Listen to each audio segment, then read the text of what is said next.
Good evening, everyone. Welcome into the afternoon edition of Morning Invest. I'm Clayton Morris. So glad to be here with you on this afternoon. Boy, incredible amount of news on this Tuesday afternoon, so let's get right to it. There are a number of major stories unfolding. The FBI holding a press conference, and the Department of Justice just a few minutes ago will bring you some updates from that press conference. A major breakthrough on stimulus that we want to get to. It looks like Congress has paid attention. Congress has paid attention to your phone calls. And we'll explain what that means coming up here in just a few moments. So $2,000 stimulus checks, folks. Yes, and a major stimulus package on the very near horizon. How will impeachment play into all of this? We'll talk about that piece. A remarkable pro forma session this afternoon. And I told David, I sat and listened to this entire session this afternoon. Got to hear the bickering back and forth between Jim Jordan and other members of Congress over, was this a fair election? Was it not a fair election? And whether or not we're going to push for the 25th Amendment. So we'll bring you the very latest on that. Plus, President Trump speaks out. We got to hear from President Trump in a surprise random little press conference that unfolded on the tarmac. We'll tell you what the president said before he flew down to a border wall appearance. A lot happening this afternoon. So we will get to all of that and more. Good to see everyone on this show. David is in our control booth. How are you, my friend? I am good. Good afternoon. Good afternoon. I'm glad you had to sit through that, and I didn't. Yeah. That's dedication, man. Well, I tell you what, a lot of it, too, is honestly, like, listening to these guys figure out how to use Zoom. And there'll literally be a member of Congress looking like this, like... And they're like, Representative Connors, you have to unmute. Oh, I'm sorry. There's like a lot of that, God bless him. God bless him having to learn how to, understand Zoom. But hey, maybe I guess it's better than getting all together in one room, because now the third member of Congress is now tested positive for COVID after being shuttled into that room during Wednesday's insurrection. And where those younger members of the Congress refused to put on masks. Now that we have 3 confirmed new coronavirus cases, thanks to that. Laura Alvarado, good to see everyone here in the chat today. Good to see everyone. People wanting to know is, did Duck Boy resign? No, he didn't resign today. He's still pretending like he's president. Azalea Music says, I love when Grover gives his feedback. Yeah, although Grover he's asleep over on the couch right now underneath a blanket. So I think he's toast for the late afternoon. John Shanks, good to see you. Sam Wadowski, nice to see you. Good to see all of you on this Tuesday afternoon. Rick Hoyt says, damn YouTube. What happened to YouTube? Rick?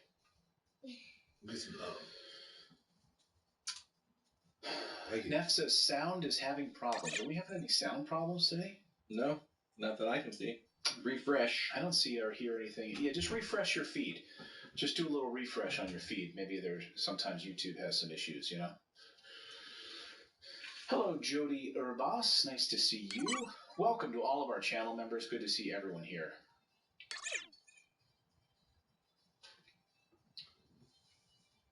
Good to see you.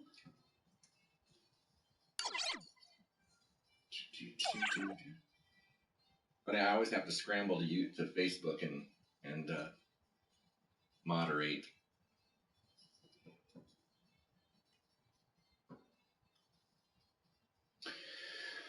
P. Mitsos says, I heard just a few hours ago we're only getting $1,400 checks. Where'd you hear that?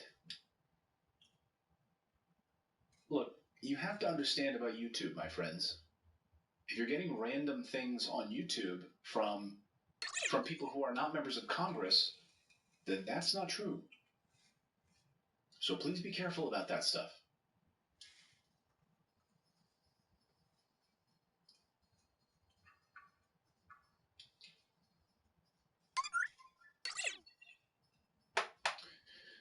have some good news on stimulus tonight, which we will get to in just a few moments as we start the show, our little countdown timer. We always do our welcome in beforehand, because the thing with YouTube and all these other services, just takes a while for them to send out their updates. By the way, I'm going to put this up on the screen here while we're waiting. David, if you have the phone number here. So members of the Senate just sent this out just a few minutes ago. They need your help in identifying this guy. They're trying to find this guy because, see what he's holding in his hand is that fire extinguisher they believe was used to smash in the skull of that Capitol Hill police officer. They're looking for this guy. Capitol Police have sent this out to senators this afternoon looking for this guy. If you have any information about this guy, you're asked to call the FBI. Right here on your screen is the phone number to find this person. Does anyone have any information about this person who was using a fire extinguisher to smash in a police officer's face? If you do have any information, please share it, call, even if you think it might be a small detail, you're not really sure. You found out small details really matter, right? So let's see if we can find this scumbag.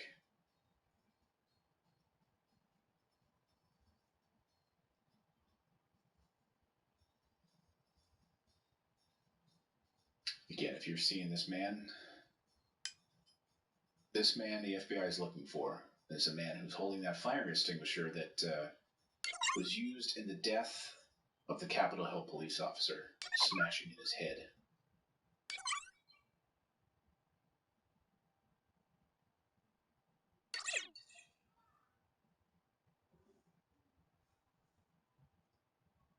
Yeah, he died. Yes.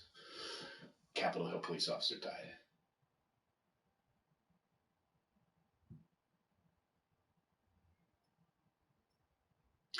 Yeah, I don't know what CFD means. CFD. I mean, it could mean anything. And look, a lot of times people, they go to New York City and they buy a NYPD hat. They don't work for the NYPD, right? They go to Manhattan, they're like, I'm in New York City, I love New York, and they buy a I love NYPD hat or something like that. So you can't really put too much faith in the hat, but who knows? Someone just said, I know that's a Chicago hat. We just gave those out this year. Chicago Fire Department, really? Anyway, if you happen to know who this person is, I'm sure the FBI doesn't need to be flooded with conjecture. But if you know that face, you know who that person is, and you can share that, please do. Share this video with anyone on your feed tonight on Facebook. The FBI is looking for this person tonight, and they just sent this out to senators. We're going to start the show here in about a minute. We've got a ton of news to get to.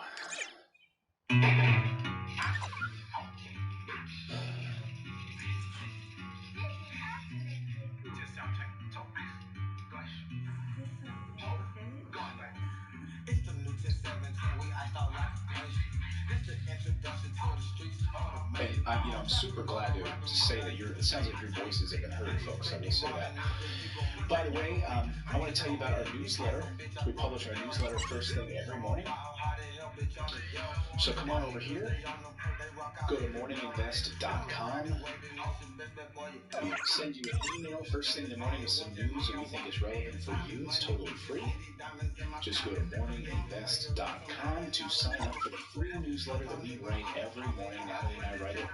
Try to add some humor, but also news you can use to start your day. Again, morninginvest.com. Put in your email address. It'll probably send you to a spam folder. And if you get the welcome email, just drag it into your inbox and you should be good to go. Let's do it, shall we? Let's do it. You guys ready for a good show? I'm ready. Feel it. Let's do it. My pages of notes. Better be a good show.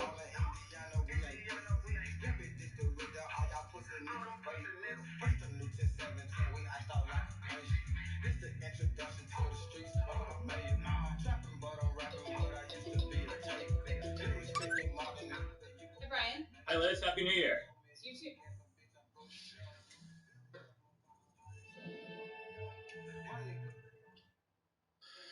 Hey everyone, welcome into the show. I'm Clayton Morris. Glad to be here on this Tuesday afternoon. A lot of news happening this afternoon that we want to bring to you, and I couldn't be actually more excited about this because I know this is me excited. That's me excited. My wife will be like, "Yeah, I can really see it in your face. You're excited." I said, "I am. I'm excited. I'm excited because when I asked all of you to get on the frickin' phone and call Senator Joe Manchin's office over the past 48 hours, thousands of you did. And I'm going to tell you what, we got word this afternoon that his office has been flooded with phone calls. So much so that it looks like he's backed down off of his pushing away from $2,000 stimulus checks. I'll tell you the very latest developments in the Senate on stimulus. It turns out when you call your congressman and express outrage as to what they're doing, they listen. So we'll get to that in a moment. A major breakthrough on stimulus. Plus, remarkable pro forma session this afternoon in the House of Representatives calling for the 25th Amendment. The arguments back and forth on that front were pretty unbelievable. Impeachment is moving forward as articles of impeachment come up tomorrow.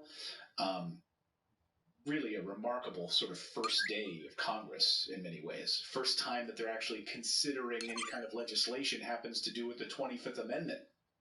Hey, welcome to if you're a freshman congressman, welcome on board. It's only going to get crazier from here. Also, President Trump accepts somewhat almost no responsibility for the Capitol riots. We're going to hear from the president today for the very first time, who spoke just moments ago on the tarmac in a surprising little bitty press conference before flying to Texas. We're going to hear from the president down at the half-built border wall. Shining example of his presidency. Plus, the FBI and the Department of Justice hold a press conference. There's a lot going on that I want to bring to you this afternoon. So welcome in. If you're new here, thank you so much. Please hit that subscribe button and turn on that little bell notification dingus. We try to cover the stories you're not going to see covered on the mainstream media, and we'll have a discussion about them in a way that you won't hear on the mainstream media. So glad to see everyone on this Tuesday. Why don't we start with the kind of two trends right now that seem to be alarming everyone we talk to in Washington, D.C. Number one is the mob attack on the Capitol. That's becoming scarier. You didn't think it was going to be able to become scarier? It is, as we now learn more and more details, and more details become public thanks to the FBI. It's clear that the people paid to protect the legislative branch and its workers totally failed. The U.S. Capitol Police. Something happened. Either they ignored or they were totally unprepared for the intensity of this attack. And by the way, law enforcement agencies are not providing the public with any information about it. The Washington Post just publishing a story a short time ago that says a day before rioters stormed Congress, an FBI office in Virginia issued an explicit internal warning that, quote, extremists were preparing to travel to Washington to commit war. Okay, I just want that to sink in for a second. Let me read this again. The FBI office in Virginia issued an explicit internal warning that extremists were preparing to travel to Washington to commit, quote, war, according to an internal document reviewed by the Washington Post. Now, this, of course, contradicts a senior official's declaration that the Bureau had no intelligence at all, indicating at last week's pro-Trump protest that anyone planned to do harm. Where's the disconnect? Who's lying? A situational information report approved for release the day before the U.S. Capitol riot had all kinds of dire plans by these people, including individuals sharing a map of the complex's tunnels and possible rally points for conspirators to meet up in Kentucky, Pennsylvania, Massachusetts, South Carolina, and they were going to head in groups to Washington. So they were going to meet up in Kentucky, South Carolina, Pennsylvania, and they were going to all flood into Washington. as of January 5th, 2021. So a day before, the FBI Norfolk office in Virginia received information indicating calls for violence in response to, quote, unlawful lockdowns to begin on the 6th of January in Washington, D.C. An online thread discussed specific calls for violence to including stating, be ready to fight. Congress needs to hear glass breaking, doors being kicked in, blood from their Black Lives Matter and Antifa slave soldiers being spilled. We need to, quote, get violent. We need to stop calling this a march or a rally or a protest. We need to go there to be ready for war. We get our president or we will die. Nothing else will achieve this goal. End quote. This was received by the FBI on January 5th. Second big story, and by the way, if you're just joining us, the FBI is looking for this man tonight. This is sent out to senators this afternoon. Senator Cassidy releasing this photo, and anyone who has any information on this guy. This guy is seen holding the fire extinguisher. They're looking for this man. They believe he is the one. I mean, he's holding the fire extinguisher, by the way, that was used to crush in the skull and kill the Capitol Hill police officer. So who is this guy? If anyone knows who this person is, who's holding the fire extinguisher that was used to smash in the skull of a police officer at the Capitol and kill him. So if anyone has any information on that, call that phone number. That's the FBI phone number on your screen to find this guy.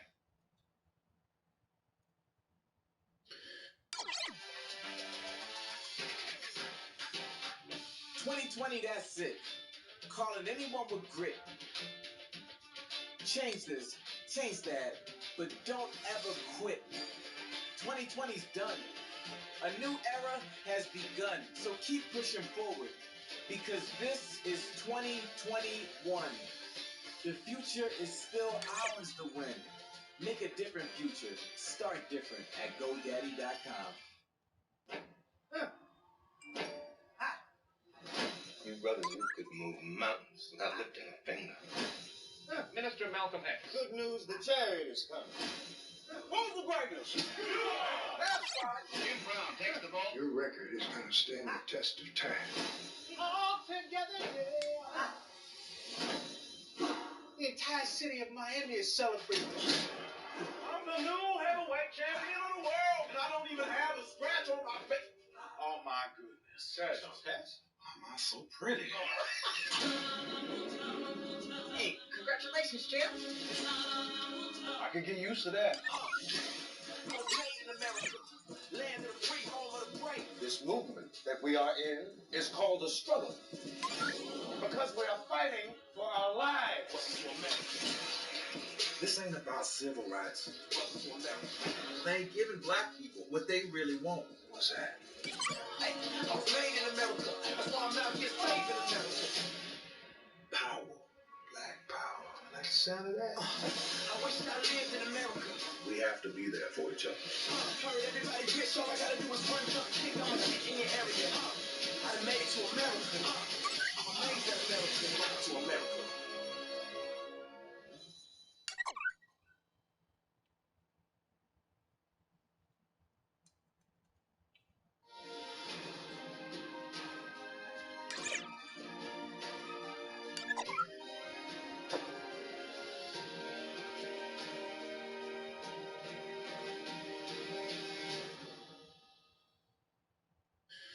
The other trend that's sort of unfolding tonight is that more and more Democrats have now contracted COVID-19. 3 House Democrats who were on the floor last week with those COVID-positive colleagues in that locked-off room were maskless. Republicans, were there and they said they didn't want to put on masks. They've now tested positive. The most recent was Brad Schneider, who just got word a few minutes ago from Illinois Democrat. Also, add that to the list of representatives of Pramila Jayapal, Democrat from Washington, and Bonnie Watson-Coleman.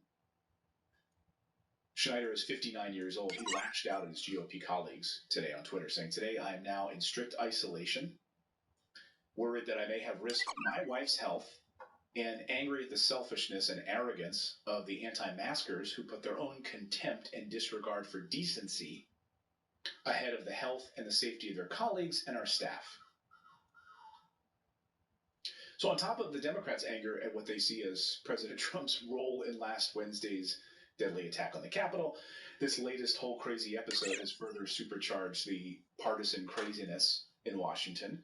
Representative Eric Swalwell said that in an interview this afternoon, said that after the shared experience of being attacked at the Capitol building, nothing was more maddening than seeing Republican members and their staff refusing polite requests from older Democrats and the sergeant-at-arms to wear masks. Terrorists stormed the Capitol to try to kill us. Why would your response after that be to selfishly act in a way that could kill your colleagues? So the House is in session this week, trying to oust President Trump before his term expires on January 20th. Members today met to instruct Vice President Mike Pence and the cabinet to use the 25th Amendment to replace Trump. That's not going to happen. We know this was a failed attempt. So Democrats are going to force a vote tomorrow on impeaching the president. Republicans this afternoon complaining. I watched this whole session today as David was mocking me earlier. It's awful. I mean, to sit through that is pretty painful as these members of Congress try to figure out how to use Zoom calls to communicate. God, I wish, David, you could go in and do like a session to get these guys set up with a proper conferencing system, but holy smokes. It's awful. Republicans are complaining that Democrats' efforts could result in more violence by Trump supporters. That's what they're saying. Democrats are, of course, flipped out about this. They're saying, like, what Trump and his GOP supporters in Congress have said in the last 5 weeks is ridiculous, and there's no way we're giving this any more due course. So we just heard from the president just a short time ago. We're going to get to stimulus in here in a moment because we got some big news on that front and some news just coming in on that just moments ago I'll get to on the stimulus front.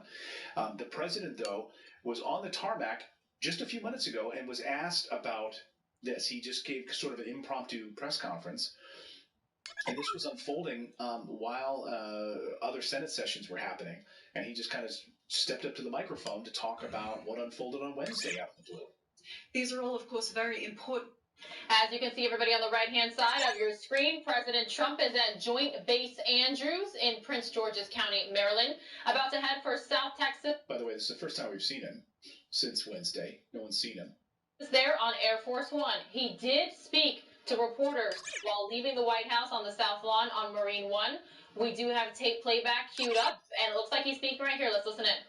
Has to do with this. Wait, let's listen to this. I'm glad you texted up, though. You like me. You like me enough to text up. You get an exception outside of the other weirdos sitting there that don't like me either. Yeah, that's what's up. But listen up. And one tall glass of shut the fuck up. Coming up for you, too. Particular nomination, And I believe would it's say going that to be a catastrophic biggest mistake mistake for them. They're dividing and divisive, and they're showing something that I've been predicting for a long time. I've been predicting it for a long time, and people didn't act on it. But I think big tech has made a terrible mistake, and very, very bad for our country. And that's leading others to do the same thing. And it causes a lot of problems and a lot of danger. Big mistake. They shouldn't be doing it. But there's always a counter move when they do that. I've never seen such anger as I see right now, and that's a terrible thing. Terrible thing. And you have to always avoid violence. And we have tremendous support. We have support probably like nobody's ever seen before. Always have to avoid violence. What is your role in what happened at the Capitol? What is your personal responsibility? So if you read my speech, and many people have done it, and I've seen it both in the papers and in the media, on television, it's been analyzed, and people thought that what I said was totally appropriate. And if you look at what other people have said, politicians at a high level, about the riots during the summer, the horrible riots in Portland and Seattle and various other places, that was a real problem, what they said. But they've analyzed my speech and my words and my final paragraph, my final sentence, and everybody to the T thought it was totally appropriate. Okay, thank you.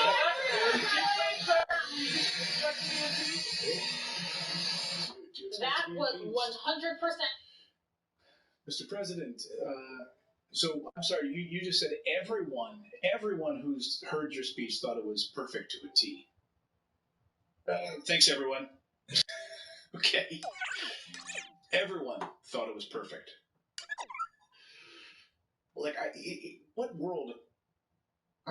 Sometimes I wish I could live in that world. Like, what it would be like to think that everything that I do is flawless. He just forgot to add one little part. He just forgot to say everyone in QAnon. Everyone in QAnon thought it was fantastic. They analyzed it. I saw it all over the media. Everyone in QAnon thought it was excellent. Saw it all over 4chan. Jim Jordan thought it was great. Senator Josh Hawley thought it was great. Ted Cruz thought it was great. If he wanted to throw some people under the bus, imagine if he said that this afternoon. Everyone wants to jump down my throat about my speech, but there are a few senators that stood by my side. Ted Cruz, thank you. You thought it was great. Josh Hawley, great. I mean, he's as politically toxic as it gets now. So anybody who wants to, throw his large cloak, his large trench coat over is going to be like, no, please, Mr. President, no. Even his banks are pulling away from him, like his lenders and stuff. Yeah. Like, completely ditching him. He's going to have a hell of a ride when he's done with the presidency. It was perfect, though. It really was perfect. So just a short time ago, we did hear from the Department of Justice, FBI, speaking out on this. I want to listen into what the FBI had to say. Yeah, let's hear that. One moment beforehand, though. Shit, if you ain't got nothing nice to say, do as you doing. Don't say nothing at all. I mean, tall glasses and shut the fuck up. They lined up. They ready. But otherwise, listen up. Okay. Just a few moments ago, as they were holding this briefing on these Capitol riots, let's listen into the FBI. Good afternoon. I'm Stephen D'Antuono, Assistant Director in charge of the Washington Field Office of the FBI, and I'm here to provide a quick update on the FBI's activities since the violence and destruction at the Capitol last week. The FBI is quite familiar with large-scale, complex, and fast-moving investigations. We are up to the challenge. As Director Wray says, the FBI does not do easy. To be clear, the brutality the American people watched with shock and disbelief on the 6th will not be tolerated by the FBI. The men and women of the FBI will leave no stone unturned in this investigation. Since these events, the FBI has worked hand in hand with the United States Attorney's Office and our law enforcement partners here in D.C. and across the country to arrest and charge multiple individuals who took part in the destruction. In 6 days, we have opened over 160 case files, and that's just the tip of the iceberg. The significance of this investigation is not lost on us. This is a 24/7, full-bore, extensive operation into what happened that day. We cannot do our job without the help of the American people. Since our call for tips, videos, and pictures, we have received more than 100,000 pieces of digital media, which is absolutely fantastic. 100,000? And we are scouring every one for investigative and intelligence leads. Telling ass community. We continue to ask for more. If you have information, contact 1-800-CALL-FBI or submit photos and videos to fbi.gov/US Capitol, that's Capitol with an O. I want to stress that the FBI has a long memory and a broad reach. Agents and our partners are on the streets investigating leads not only here in the D.C. area, but also across the country through the FBI's 56 field offices. So even, like I've said before, even if you've left D.C., agents from our local field offices will be knocking on your door if we find out that you are part of the criminal activity at the Capitol. But before we do this, this is your opportunity to come forward, as several individuals who were involved in Wednesday's riots have charges to volunteer about their participation. In the weeks leading up to the January 6th rally, the FBI worked internally with every FBI field office to ensure we were looking for any intelligence that may have developed about potential violence during the rally on January 6th. We developed some intelligence that a number of individuals were planning to travel to the D.C. area with intentions to cause violence. We immediately shared that information and action was taken, as demonstrated by the arrest of Enrique Tarrio by the Metropolitan Police Department the night before the rally. Other individuals were identified in other parts of the country and the travel subsequently disrupted. The FBI receives enormous amounts of information and intelligence, and our job is to determine the credibility and viability of it under the laws and policies that govern FBI investigations. We have to separate the aspirational from the intentional and determine which of the individuals saying despicable things on the internet are just practicing keyboard bravado or they actually have the intent to do harm. Keyboard bravado. In the latter, we work diligently to identify them and prevent them from doing so. As offensive as a statement can be, the FBI cannot open an investigation without a threat of violence or alleged criminal activity. However, when that language does turn to a call of violence or criminal activity, the FBI is able to undertake investigative action. And in this case, we had no indication information was linked to any specific person, but this is a matter of an online discussion.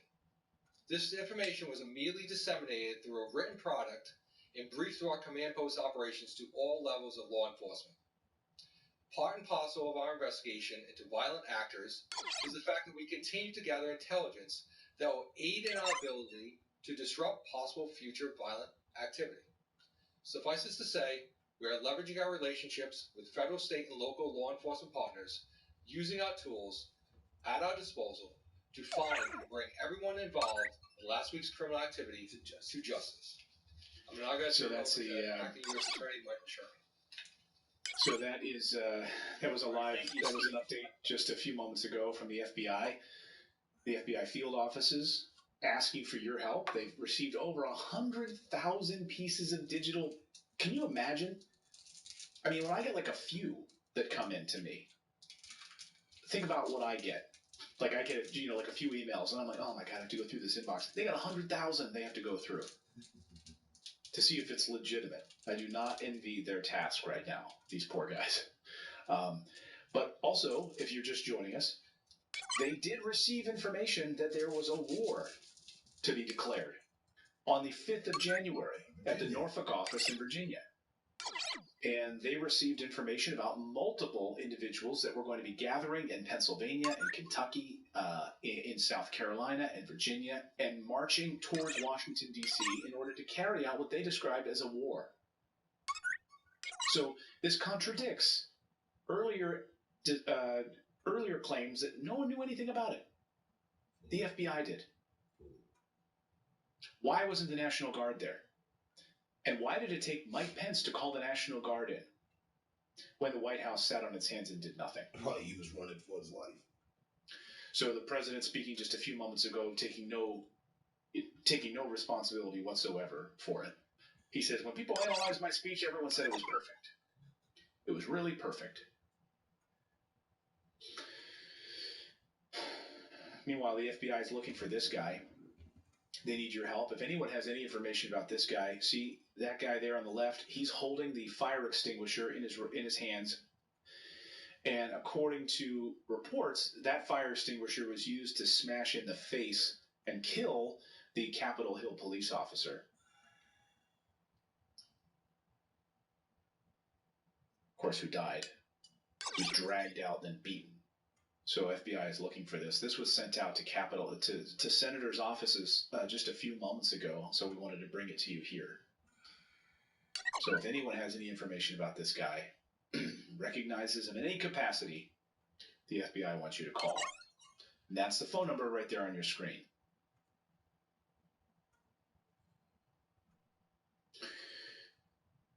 Hi there, I'm the dental implant educator here, and I wanted to make a really simple video to help explain what dental implant options are available to you. I want to show what they look like. I don't care, I don't need them. So that's the latest on the impeachment proceedings.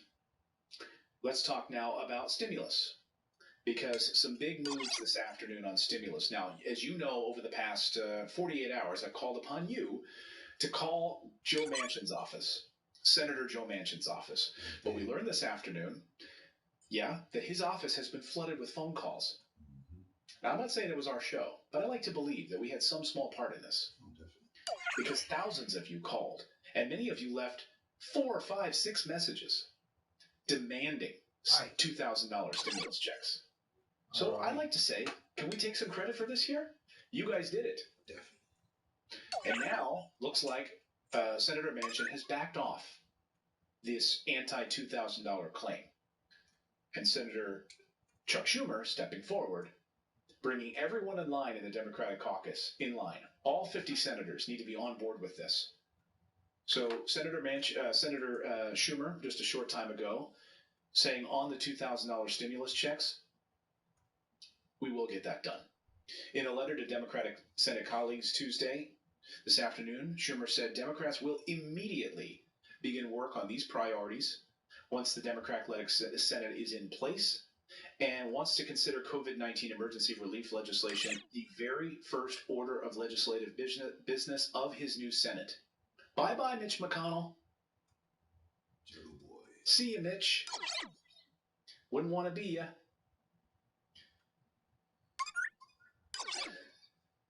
Love it. I love it when a plan comes together. 18. So Schumer's assurance comes amid worries that a potentially lengthy impeachment trial would derail this entire process. But he said, don't worry, because we're going to have 2 parallel paths right now on this. In an interview with Buffalo News, Schumer said, look, I'm taking this Senate over. Mitch McConnell is gone. He's out of here. We just saw him on his way back to the beach. Turtle Boy is gone. And Schumer said, we have an ability to deliver more economic relief and go forward with impeachment efforts. He said, we're going to have to do several things at once. We've got to move the agenda forward, and we're going to do both, he said. We can walk and chew gum at the same time. Schumer is also, here's a little bit of legislative, what's the word? I guess legislative authority, sort of Senate speak, I guess, a little behind the scenes stuff. He's going to bring a little used authority to bring the Senate back into session early. They're currently set to return on January 19th. But if impeachment is then passed tomorrow by the House, he's going to bring the Senate back early. That would speed up the timeline. But it would also require buy-in from Mitch McConnell, the current Senate Majority Leader.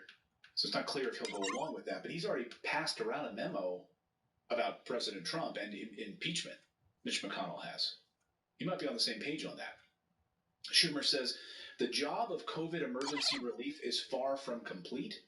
Democrats wanted to do much more in the last bill and promised to do more if given the opportunity to increase direct payments to a total of $2,000. We will get that done. Now, I saw one of you earlier before the show started tonight saying, I just saw on YouTube someone saying we're only getting $1,400. No. Fake news. Sorry. That's not true. They're moving forward with $2,000 stimulus. Now, the real question I have is, will it be can we push for $2,000 every month? That's the real goal. But right now, a $400 billion package that would provide $2,000, that's at least the first step in this process. It would also expand unemployment benefits to $600 a month, or $600 a week instead of $300. State and local aid money as well. Rental assistance. All of it. Biden is expected to release details of his multi-trillion-dollar stimulus package later this week, and it could be even more than the HEROES Act, which was $3.4 trillion.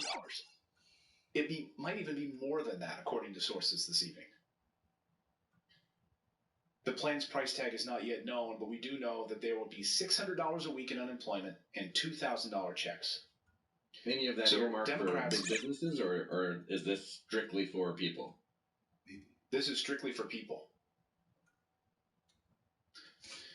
No, I haven't seen the numbers yet on whether or not, like, PPP expansions. They just passed PPP expansion in the $600 stimulus plan 2 weeks ago.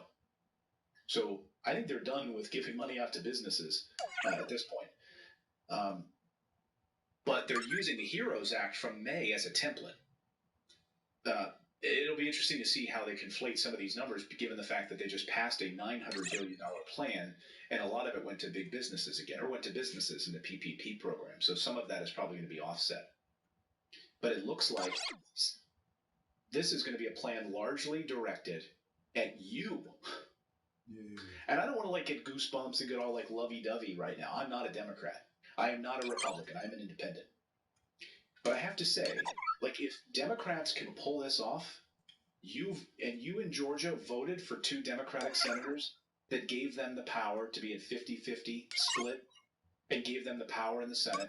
Now they have the House, and they have a Democratic presidency, and they're pushing for stimulus that they actually get through and actually make happen. That is a freaking victory. Because we're in the middle of a freaking nightmare right now. I mean, I see one of the benefits of doing this show is that I get to interact with all of you. I get to read your comments. I see your emails. Many of you send me direct messages on Twitter. I see your direct messages on Instagram, on TikTok. I go through and read them. The other day, in fact, David was like, "Were you in there hearting different comments?" I'm like, "Yeah." So, like, I'm in there, like, constantly because I want to know what's going on. That's both great and bad because then my mind is, I'm constantly seeing all of these horrible things that everyone is dealing with. And I'm one of those people that, like, sort of internalizes that shit, I'll be honest with you. So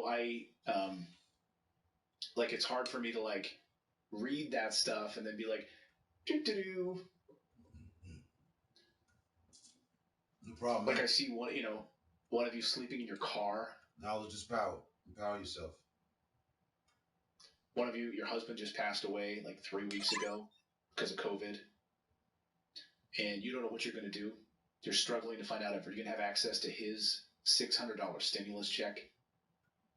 Like, Bernie Sanders' point earlier, I think, about waiting until... funeral expenses. It wasn't Bernie Sanders, I'm sorry. It was Alexandria Ocasio-Cortez's former spokesperson, who's been running ads in West Virginia against Joe Manchin, said that why do we wait until people are literally begging to help them? That's at the point we're at. I mean, we're beyond begging point now, that people are hurting so badly that they needed help in, I don't know, September? August. But it is a freaking victory. And I hope that when you have somebody like Joe Manchin, watch him backtrack now. I want you to see, by the way, how they put this up. This is how Fox released this video today. Look at the title of this video. Will Democrats kick Joe Manchin out of the party? Well, boy, did he feel the heat from all of you calling his office. And it's a proof that democracy works. So he was on Fox and answering these questions about stimulus, and over the past 24 hours has completely walked back his aversion to $2,000 stimulus checks. He doesn't want his office. I'll get to his sound in a moment.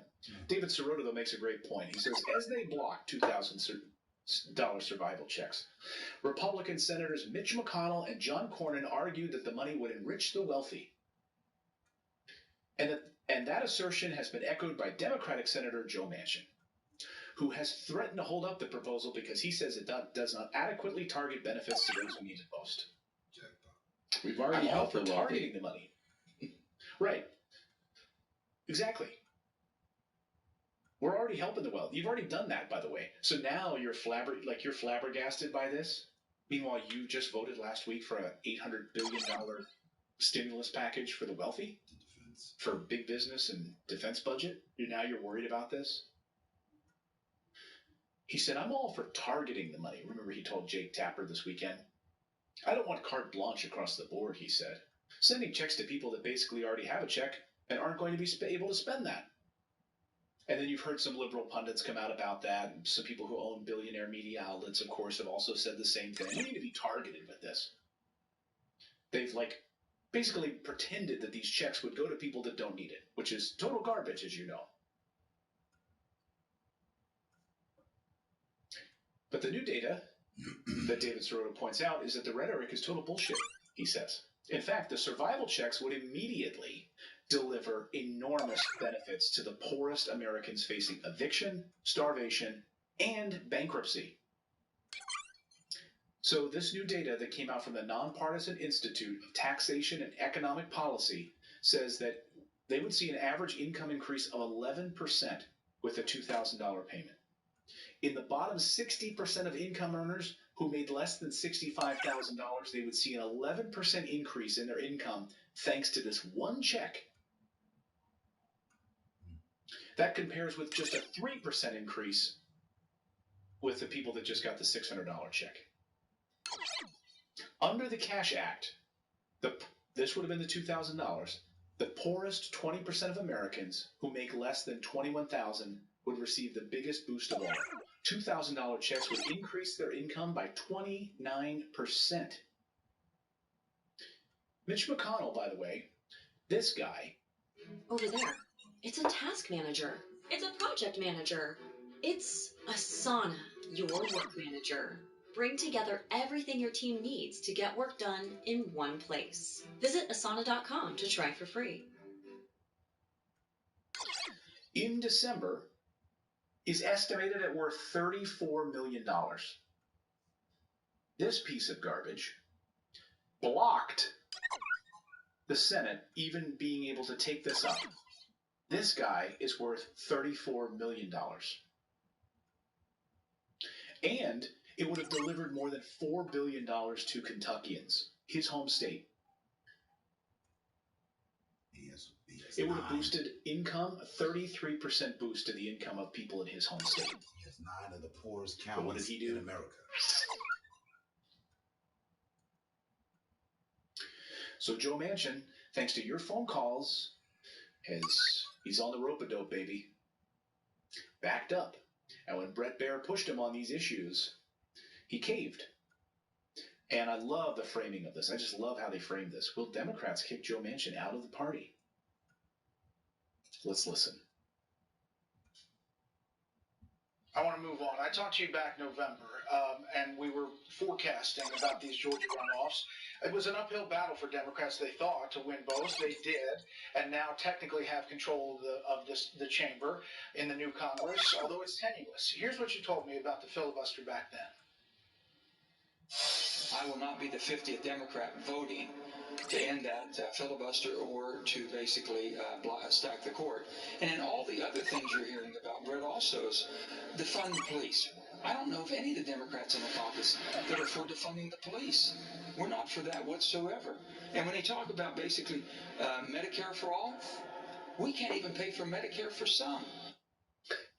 By the way, so there he's one, Democrat, you want to, your support on Medicare for all? Don't look to this guy. Don't which screen I'm looking at here. Don't look at this guy. We can't even afford Medicare for some. Yeah, but you just signed a $740 billion defense budget, didn't you, Joe? Is he talking about himself when he says can't afford it for some? Because he gets it. Right. Yeah, that's right. What David's talking about, of course, is that as a member of the Senate, he gets fantastic Medicare for all. Totally paid for by you, the taxpayer. But we can't afford it for you. Come on, the little people, we can't do that. On top of his $15,000 a month salary and $30,000 a year furniture bill. Furniture budget, exactly. $15,000. All right, Senator, are you in the same spot today as you were back then? It's all true, Brett. It's all the same. Nothing's changed. Here's the thing, Brett. My job right now, being in the position I am, always being in the middle, is basically going to do everything in my power to bring this country together, to heal the country, and to work in a bipartisan fashion, which is the white reason that we have the Senate. I'm going to do the job I've always done. I'm going to continue to try, working with the minority and the majority, and now that... In other words, I'm not going to do shit. Try. Which is what I've always done. We're split. We need to bring this country together, and I think people want us to.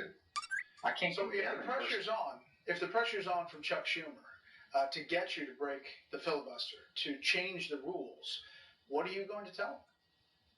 I would say, Chuck, if you sit down and try to work with Mitch, and Mitch, would you sit down with Chuck? Can you all try to work this out?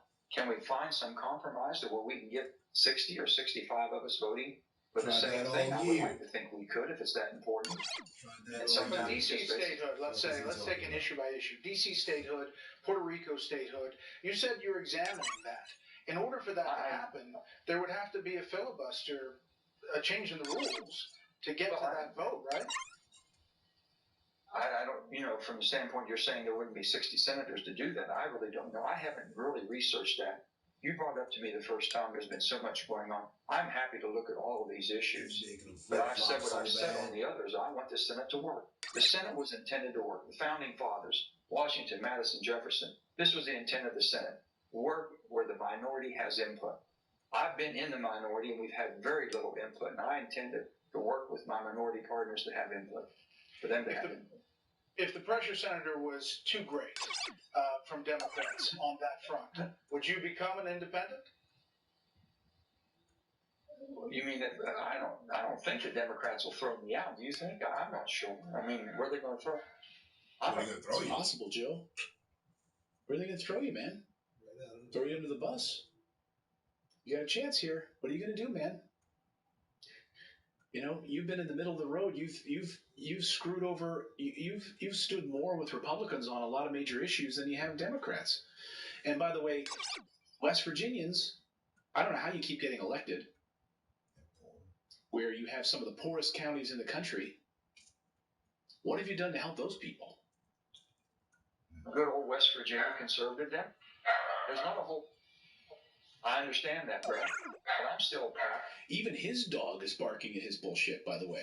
That's not Grover. That's his dog. West Virginia, Brad, who loves my proud West Virginia Republicans. Get along. Or at least we used to. I hope they don't push us apart, but I intend to stay where I'm at. I can work. I'm very comfortable. And we'll just have to see what happens. But the pressure doesn't, I'm too old to be pressured. My goodness, what are they going to do to me? Oh, yeah? Well, why did you happen to slide back now on your staunch, opposition to $2,000 stimulus checks? Oh, yeah. Because you all called his office.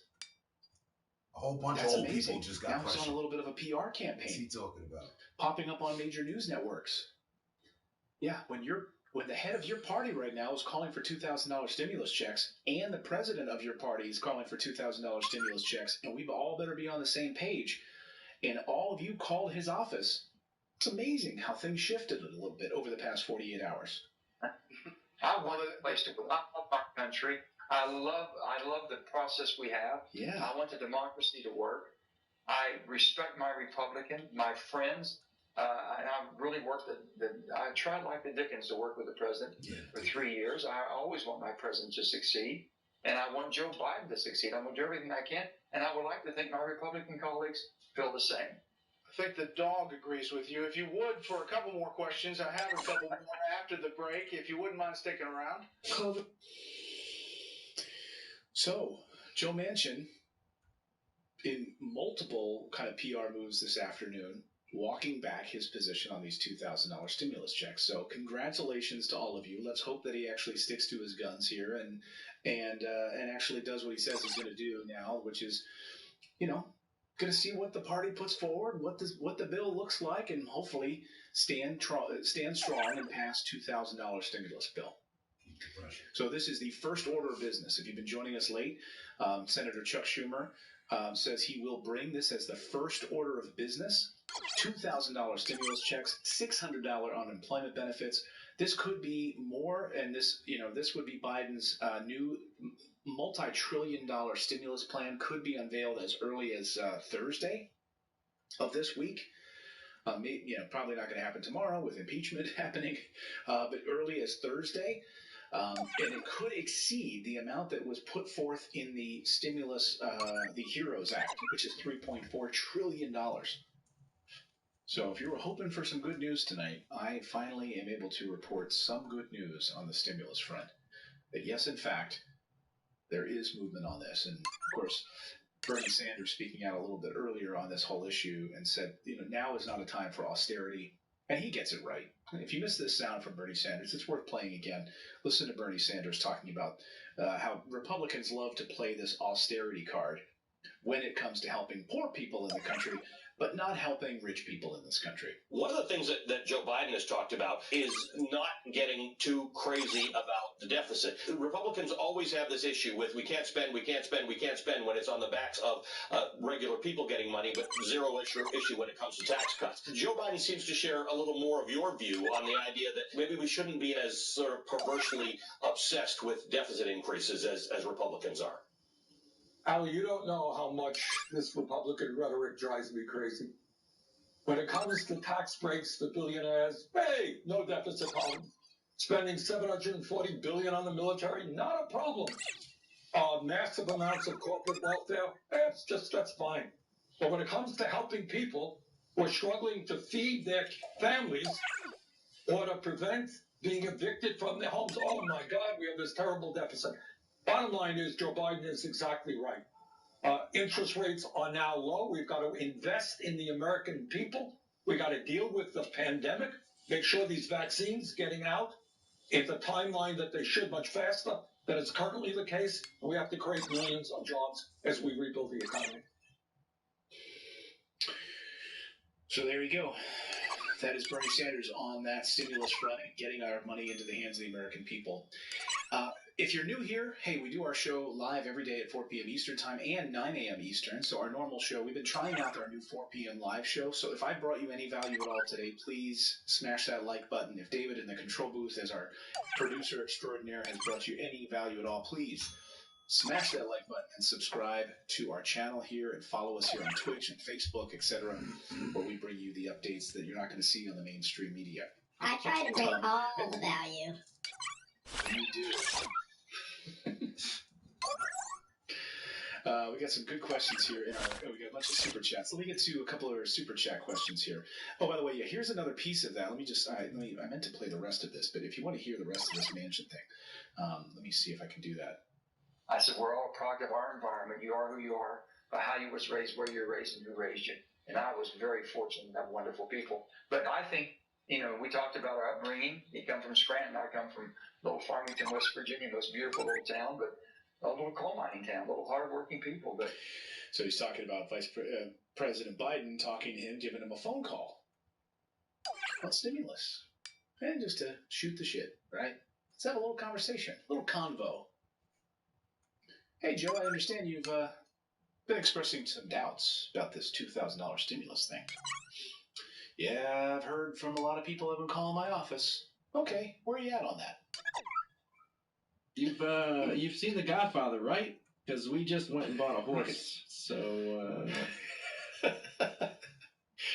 so horse may wind up.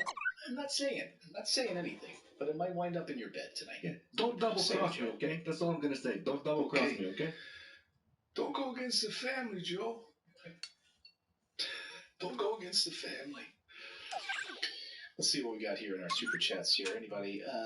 From one Joe to another. Nicole Johnson.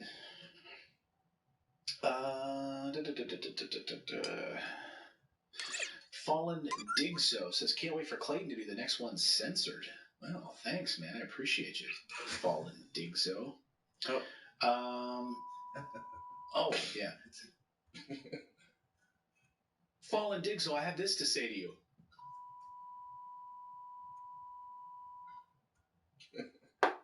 There. And this. Censored.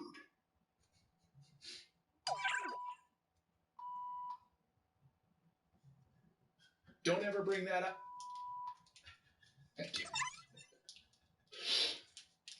Forgot I had that button too. Yeah, right. You do. It doesn't work when I do it on my end for you. It works for me, but. Well, what the? Sorry. Talina Woodbury says, Clayton, they're over on Telegram saying the war is imminent. My wife walks in on the phone on earbuds. I think she's talking to me. Like, we're talking about war over here. You're talking with your mom about getting your nails done or something. I don't know.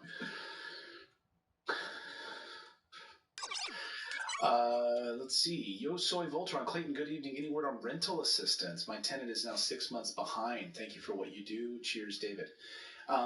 Yeah, that's part of this package, that we would see significant amount of money for rental assistance. I don't know the price tag yet, so President-elect Biden is going to roll this out on Thursday, it looks like. And we'll have way more details later this week. Tomorrow is going to be all about impeachment, folks. So do they have any details about whether it's just $2,000 per household, $2,000 per person, plus the adult dependents, anything like that? Because I know that's a concern for a lot of people. Per person? Yeah, I mean, if it's the HEROES Act, and we now know that that's what they're basing it on, it would be $2,000 per person. And 6 per child. We don't yet know on dependents. So again, just bear with me on this. Again, there's nothing. If anyone on Facebook, YouTube, anywhere is telling you that this is set in stone, it's not. Joe Biden will announce this week. Anything else is conjecture at this point. I can tell you what Chuck Schumer is saying and what Joe Biden is saying in these early stages, and this is what Chuck Schumer is saying tonight in a letter that he sent to his colleagues.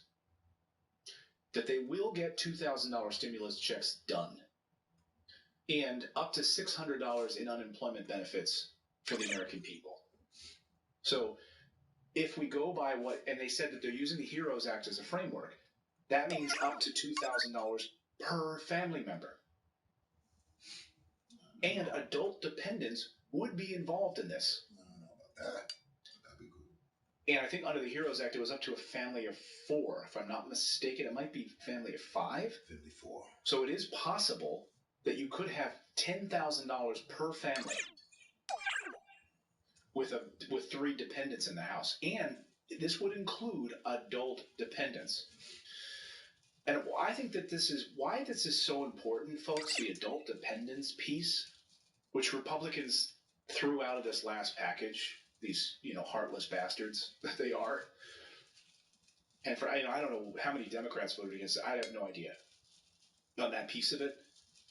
But, there's a special place in hell for someone that doesn't do that and doesn't understand, like, when an adult dependent for many families, I know it was the case in my family.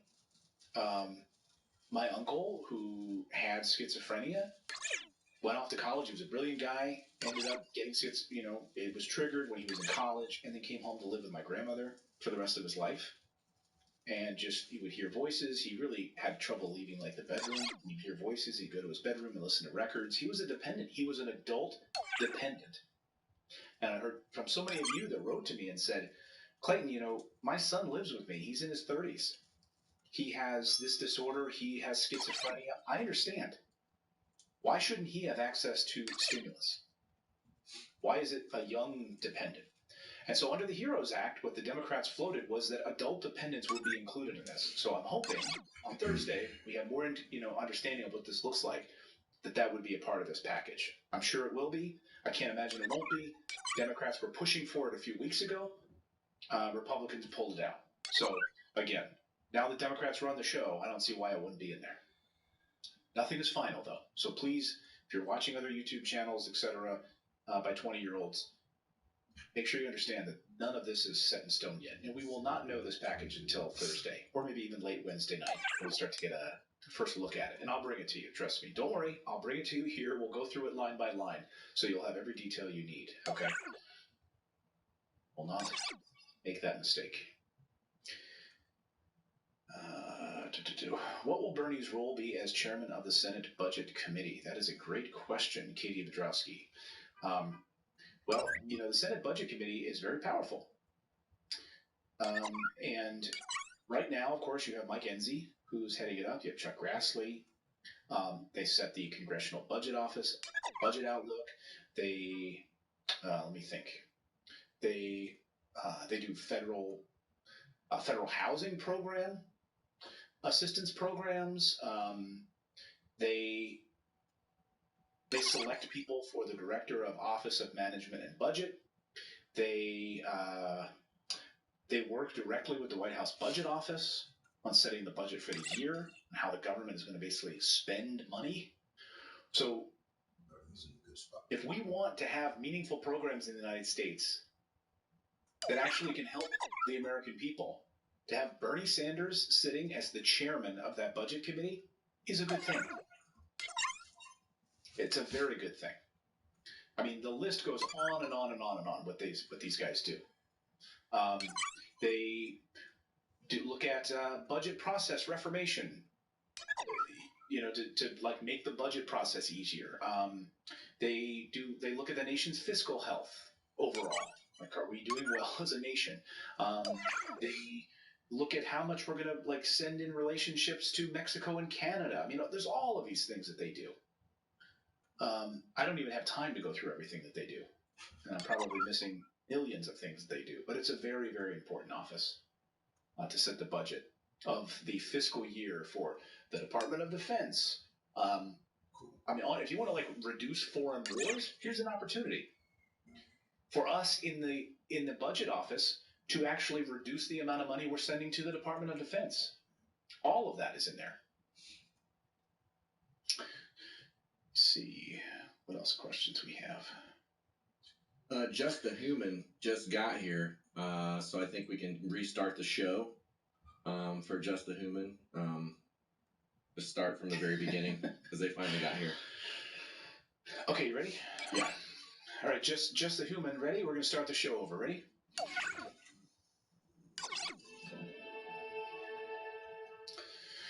Welcome in on this Tuesday evening. Just the Human just got here, so he wanted us to restart the show, or she just wanted us to restart the show. We'll do that just for you. So coming up on the next hour's show. Yeah, I was wondering where they were, like, this whole time.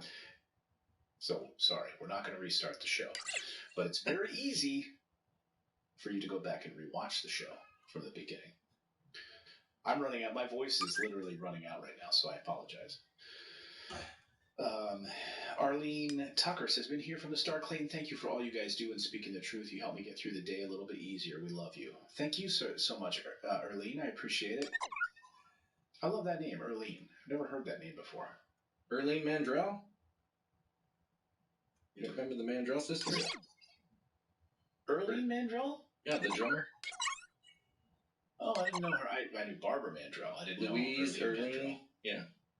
Arlene, are you named after one of the Mandrell sisters? Blake Daughtry, thank you so much for joining us. I've been watching you for so long. I'm appreciative of you. Thank you for everything you put into this. I just subbed after laughing so hard. Thank you so much, Blake. So wait a minute, Blake, you've been watching for so long. You finally subbed tonight? Thank you so much. Chris's top level media says, Clayton, if David wants to take a day off, if you want another cool co-host, I'll give him my resume. Yeah. That's the thing. David and I don't ever take the days off, so nope. I appreciate the offer. And can you run this? On Christmas. Right. You'd have to come here and run this. Yeah, if you can run that. No training, though. I don't offer training. In the control booth. Good luck with that. He might accidentally, now I'm not saying this, Chris, that you would do this, but you might actually spill his lemonade. And by the way, don't touch David's lemonade bottle. Do not touch the lemonade. I don't think we do take a day off, but we, that's the thing with we love what we do, and I certainly love what we do here, and so thank you everyone who joins us on a regular basis. Thank you everyone. Well, we're going to let you go, have dinner with your family, enjoy your evening. We'll be back tomorrow morning at 9 a.m. Eastern time. So if you're new here, again, please subscribe. Set that little bell notification dingus. It's very easy to do. Just hit the little ding-a-ling. Don't touch the ding-a-ling. And just smash the ding-a-ling. Smash the little dingy. And you'll get an alert. All right? Let's go. Need more Natalie, someone says. Trust me. Yeah, she came and hosted the show, and then she left, never to come back. That's right. That's what she does. She just gives America like a taste, a little tease, and she's off. That's what she does. But Natalie's mom watches our show every day. Hi, Natalie's mom. Hi, mother-in-law, Wanda. Nice to see you. My mom watches every day. Hi, Mom. So good to see everyone tonight. We will see you bright and early tomorrow morning back here on the show. Have a great night, everyone. Be safe and watch those waves.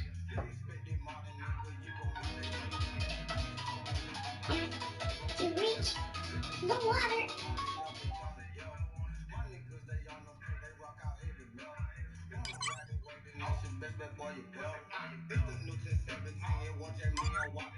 Promise money, bitches, see these diamonds in my pocket.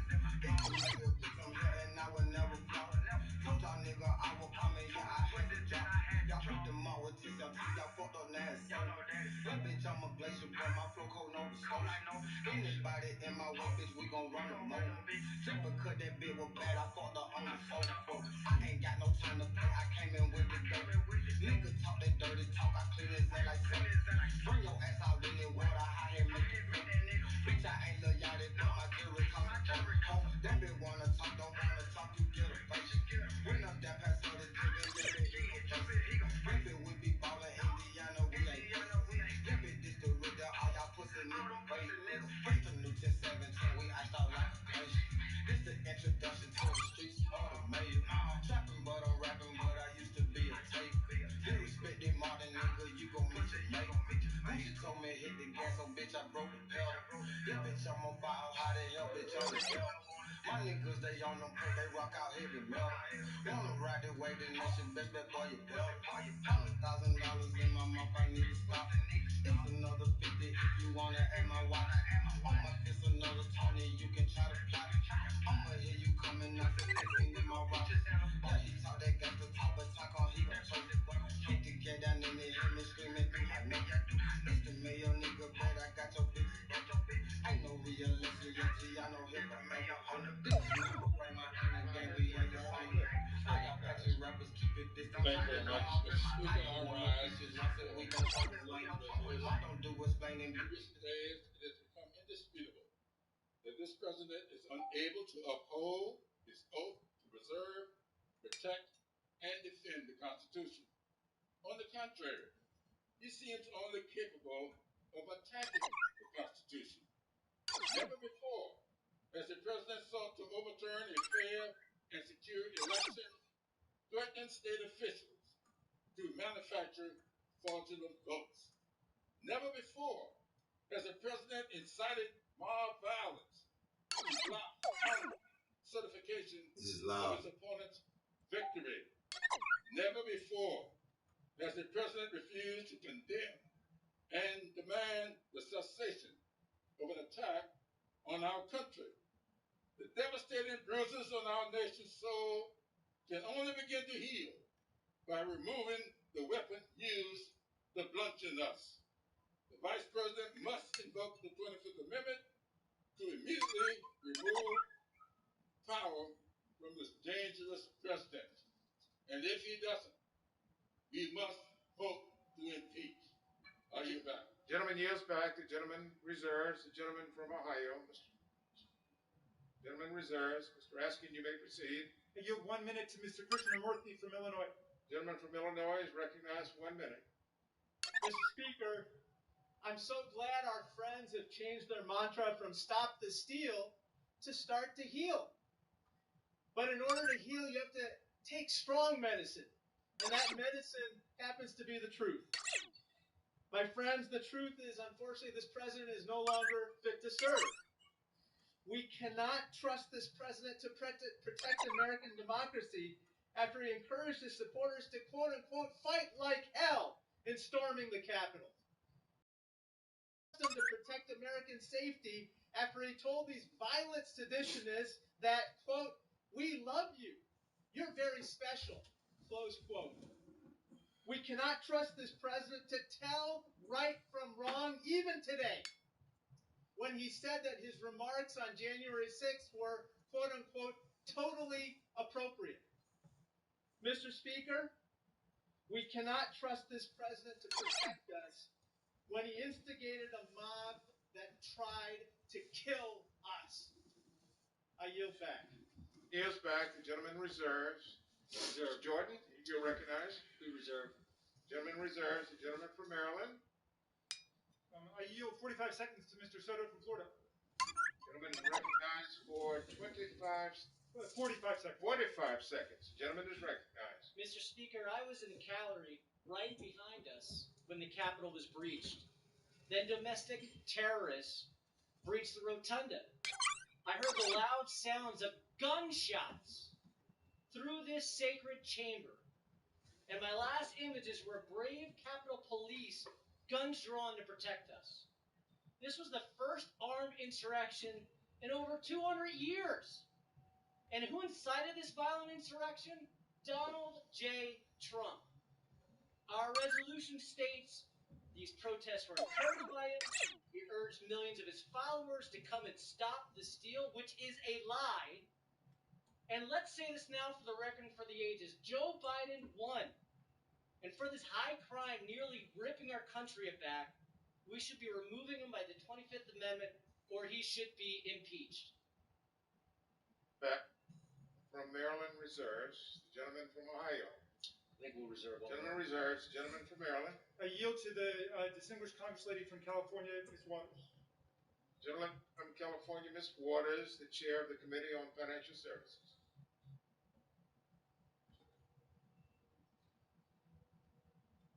Are you yielding, Mr. Raskin? Gentleman yields to the gentlelady 1 minute.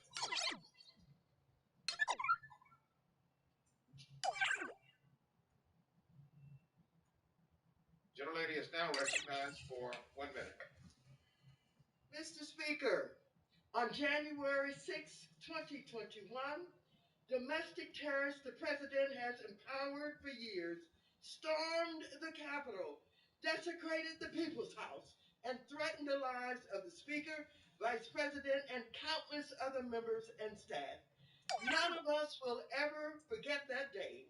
The invasion of the Capitol was not only foreseeable, it was inevitable because of the many years the president has spent fanning the flames of hatred and racism in our country. The facts are clear. The president rallied his supporters at the White House and then sent them to the Capitol to disrupt our democracy and overturn an election. I won't spend another second explaining why Donald Trump should have long ago been removed from office. Donald Trump showed us who he was from the very beginning. Too many people turned a blind eye. And last Wednesday, our country paid the price. I yield back to Donald. He yields back. Okay, how much time do both sides have remaining, please? The gentleman from Maryland is advised that he has 7 3/4 minutes remaining. The gentleman from Ohio has 8 minutes remaining. The gentleman reserves. Mr. Speaker, I yield from Ohio. Mr. Speaker, I yield myself such time as I might use. This past year, government told Americans you can't go to church, you can't go to work, you can't go to school. 1 hour ago, Democrats told Republicans new rules for the House. Today, you can say anything you want about the president. No rule on decorum, no rule about attacking personality. They can say anything they want, and we've seen that they've done that. Today on the floor, got to wear a mask. If your mask comes below your nose, you're going to get fined. And in order to come in here and debate and constitutionally represent your constituents, the 750,000 people we all get the privilege of serving, you had to walk through a metal For detector. sure, Mr. Magoo. And they did all those changes with less than 40 minutes of debate. And tomorrow, Salute, sir. they're going to Long impeach the time no president. see. A president who's leaving office in 8 days. 8 days. Happy New Year and all that. Transfer of power, just like there has been every other time in American history. But they're going to do impeachment. They're going to do it. Again. They've been obsessed with it. It is truly an obsession. People on the Democrat side started calling for impeachment the day President Trump was inaugurated. They attacked him before he even won the first election. Before he won in 2016. They attacked him that summer when they started their investigation. This is scary where this goes, because this is more than about impeaching the President of the United States. This is about canceling the President and canceling all the people you guys disagree with. That's what scares me more than anything. We have seen it play out over the past several days. I never thought I'd see the things that we are now witnessing. And I don't know where it ends. But I tell you what, it should scare us all. And I said this in the Judiciary Committee, and the gentleman from Maryland will remember this. The cancel culture doesn't just go after conservatives and Republicans. It won't just stop there. It'll come for us all. That's what's frightening. And I hope you all recognize that. And at some point, we can unite and actually do things that help those folks back home that we all get the privilege of representing. Reserve our time, Mr. Speaker. Gentlemen reserved. Gentleman from Maryland. Seems like for once, the people are gonna make out good. That's good. Gentleman from California, Mr. We've seen bankers make out good. We've seen big business make out good. Wall Street make out good. 14 hours earlier. Other countries make out good. Politicians make out good. It was in that early morning and at that location that I had a brief conversation with Vice President Mike Pence right after we finished certifying the Electoral College. I was proud that we did our job that morning, despite the violence we experienced earlier that day. But I knew that was not enough because of the seditious actions by President Trump before that riot and his inaction during that riot. So I said to the Vice President, it's up to you to keep us safe. Tonight, with the president still in office, I'm beyond asking, I'm legislating to compel the Vice President to convene the cabinet to conclude that the president is not just unable, but clearly he is unwilling and unworthy to discharge his duties. So through this legislation, I ask my colleagues to call on the Vice President to invoke the 25th Amendment, yes, to keep us safe and keep this nation secure. Thank you, Mr. Speaker. I yield back. Gentleman yields back. The gentleman reserves. Yes. Gentleman from Ohio. Recognize the gentlelady from New Mexico, Ms. Harrell, for 1 minute. The lady from New Mexico is recognized for 1 minute. Thank you, Mr. Speaker. I rise in opposition to the misuse of the 25th Amendment. To preserve separation of powers, the authors of the 25th Amendment correctly intended Section 4 to be initiated by the Vice President, not by the request of Congress.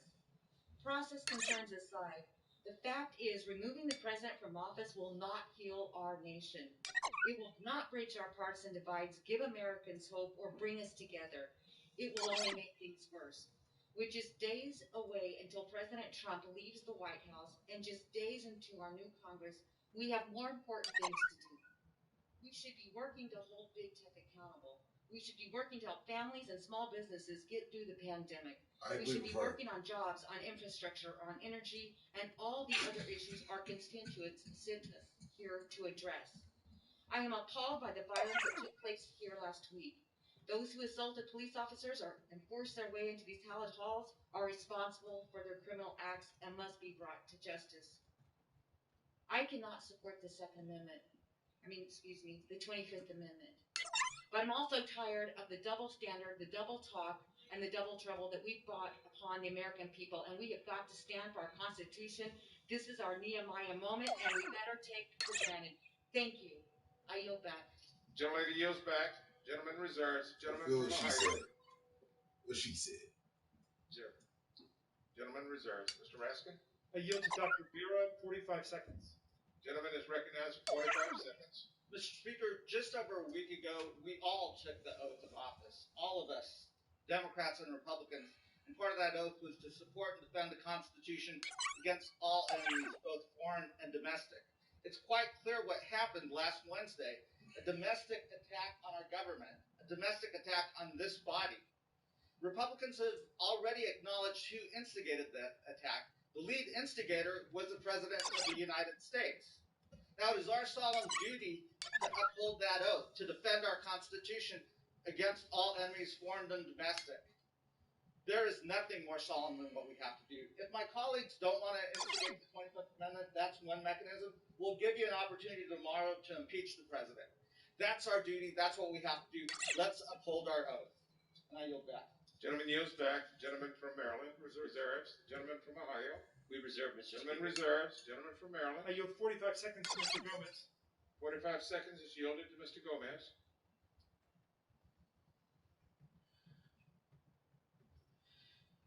Thank you, Mr. Speaker. We're here tonight because a violent mob incited by the President of the United States, based on a lie, laid siege to Congress to overturn the presidential election.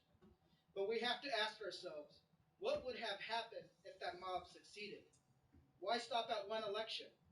Why not 2? Why not make Donald Trump president for life? Thank God that did not happen and they did not succeed. However, even after that terrible day of January 6th, 2021, Donald Trump is still using the lie of a stolen election to turn American against American for his own selfish ends. I believe even with only a few days left in office, that Donald Trump is still a danger to our republic and must be removed immediately. And as a fact, and then as an example, today the Joint Chiefs of Staff issued a statement support. The gentleman is granted an additional 10 seconds. And today the Joint Chiefs of Staff issued a statement reaffirming their devotion to the rule of law and affirming that Joe Biden will be the 46th President of the United States. With that, I yield back. Gentleman yields back. Mr. Raskin, we reserve. Gentleman from Ohio. We reserve. Gentleman reserves. I give 1 minute to Ms. Velasquez from New York. Gentlelady from New York, the chair of the Committee on Small Business, is recognized for 1 minute.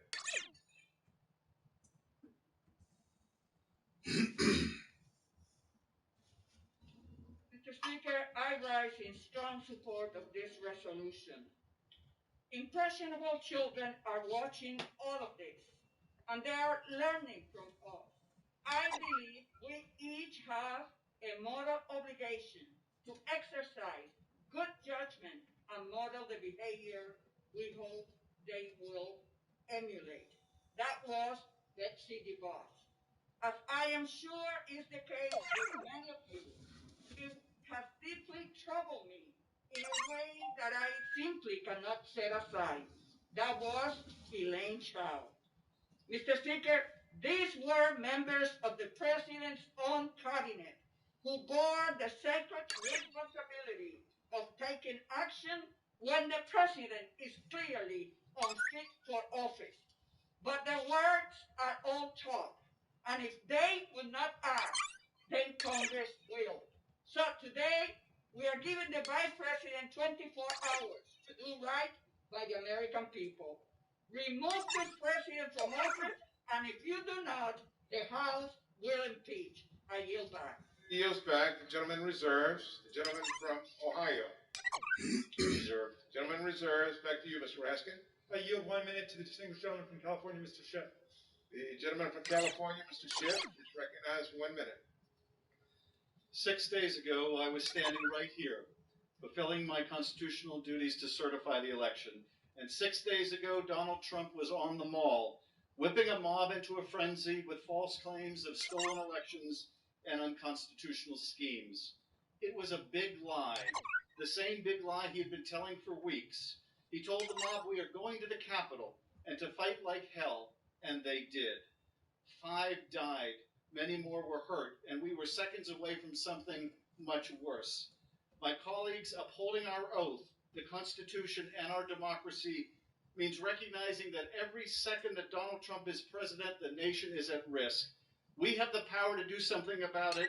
Mike Pence must do his duty, invoke the 25th, and if he won't, we will move with urgency to do ours and impeach Donald Trump again.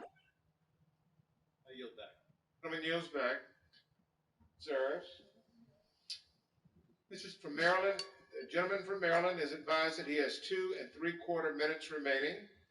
The gentleman from Ohio is advised that he has 4 3/4 minutes remaining.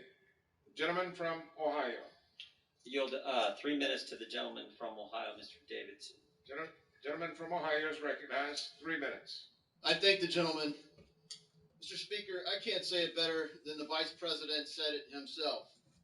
Vice President Mike Pence said, last week I did not yield to pressure to exert power beyond my constitutional authority to determine the outcome of the election. And I will not now yield to efforts in the House of Representatives to play political games at a time so serious in the life of our nation. I ask unanimous consent to submit this to the record. Without objection. I thank the Vice President for his excellent leadership, for his professionalism, and frankly for his faithfulness to our Constitution. Not only would it be an abuse of the 25th Amendment for Mike Pence to invoke it to make a political statement, it's clearly not our role in Congress to do what we're doing here tonight, or is proposed to do by the majority. Speaker Pelosi claims that President Trump incited the mob that attacked the Capitol at a rally. Well, as Mr. McClintock spoke earlier, he read the president's statement. He encouraged people to come peacefully and patriotically. The Washington Post is reporting something that I would hope that our chairman of the Intel Committee would know about. The FBI report warned of war at the Capitol the day before the attack on our Capitol. I'm curious how someone proposes that the president incited the mob at a rally the day before the rally. I ask unanimous consent the article be submitted to the record. Without objection. You know, others are reporting a timeline that has the breach out of sync as well, but that highlights the important. There's far too little that we know about this attack on our Capitol. Here's what we do know. No one has defended this attack on our Capitol. On our contrary, we are missing, willfully missing, in my opinion, a moment of extreme unity in our nation, just like was willfully done earlier this year. At a time of great political and partisan division, even seething anger, one thing all Americans seem to agree on: these attacks were wrong. The president condemned them. He discouraged violence, not just on January 6th, but on other days throughout the year, as he talked about law and order, as he talked about something that we finally seem to agree on, that there is a clear distinction between the Constitution's First Amendment protection of the right to assemble peaceably and riots. Criminal, unlawful riots. There's a distinction between rioters and protesters, and frankly, it took us months to agree on that as a body in Congress, but the people of the United States of America agreed to it. They understood it. So I encourage my colleagues across the political spectrum, the members of Congress here gathered together today and tomorrow, to stand united and move forward with the agreement our country has. This was wrong, and it was not. Gentleman from Ohio. Additional. Gentleman from Ohio reserves. Reserve. Gentleman from Maryland. 3/4 of a minute to Mr. Espaillat. Gentleman from New York, Mr. Espaillat, is recognized for 45 seconds. Thank you, Mr. Speaker. We've all known for a while now, but this past week it has become undeniably clear Donald J. Trump is unfit. To the Secretary of Agriculture, Defense, Commerce, and Education and Transportation, he is unfit. To the Secretaries of Human Services, Homeland Security, Housing, Interior, and Labor, he is unfit. To the Attorney General, he is unfit. To the Vice President of the United States, he summons his goons. They shed their hoods and came with their racist Confederate flag to assassinate him, to assassinate the Vice President. He is unfit. Invoke the 25th Amendment. If not, we will impeach him tomorrow. And I yield back. Back. The gentleman reserves. Gentleman from Ohio reserves. Mr. Raskin. I'm yielding 45 seconds to Mr. Davis of Illinois. The gentleman from Illinois, Mr. Danny Davis, recognized for 45 seconds. Thank you, Mr. Speaker. After listening to all that I've heard this evening, I still have the faith and belief that we can come together as a unit. I was reading my Bible the other day and saw that it said, "Come and let us reason together. Otherwise, we shall all be destroyed by the edge of the sword." I say to my colleagues, let's reason together. You cannot erase truth with a lie. You cannot pretend that what has happened did not happen. Yes, we ought to have a president, but it's time for this one to go. I urge passage of this resolution and agree wholeheartedly. The gentleman yields back. The gentleman reserves. The gentleman from Ohio. We reserve. He reserves. Mr. Raskin. I yield 45 seconds to the distinguished gentleman from California, Mr. Thompson. Mr. Thompson is recognized for 45 seconds.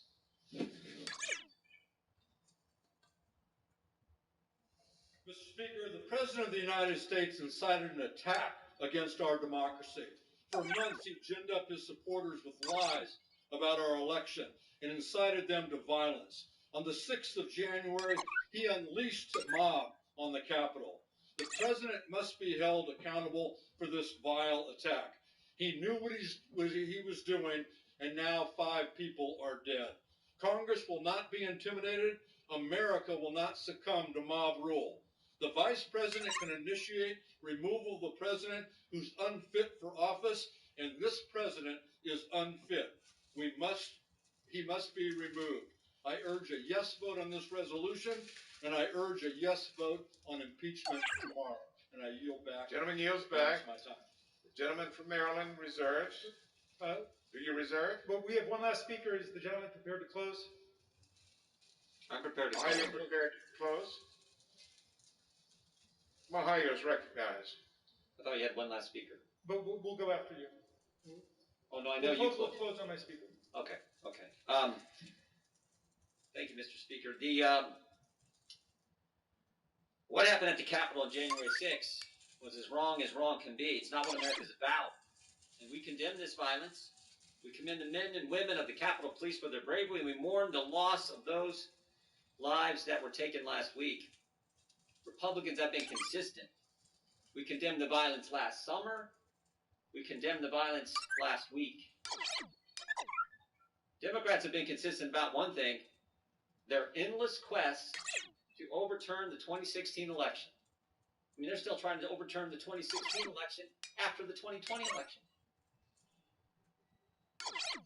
This has been an obsession with you guys. And the first round, the first impeachment, based on the anonymous whistleblower that the country couldn't, you tried to remove President Trump from office based on a guy that you weren't even allowed to see, know who he or she was, couldn't cross-examine him, anonymous whistleblower with no first-hand knowledge, who was biased against the president and who worked, interestingly enough, for Joe Biden. So continuing this quest is not, as has been said so many times on the floor tonight, not what the country needs. Not what the country needs, particularly after the year the country has lived through. So I hope we will not vote for this, that this thing will go down, and I urge my colleagues to vote against the resolution sponsored by the gentleman from Maryland. With that, we yield back. Gentleman yields back. Mr. Raskin? And Mr. Speaker, I yield the remainder of my time, which I think is 47 seconds, to the distinguished chairman of the Agriculture Committee, Mr. Scott of Georgia. The gentleman from Georgia is allowed 30 seconds to close. Well, thank you for that, Mr. Speaker. But this, what we're discussing tonight, isn't about us. It's about the will of the American people. They're brokenhearted. They're crying. They're discouraged. And the overwhelming number of American people want this president out of office now. This is why we got to do it now. We got to heal the wounds. The longer that president is over there, the more we're tearing the heart and soul out of the American people. Let us do it now. The gentleman's time has expired.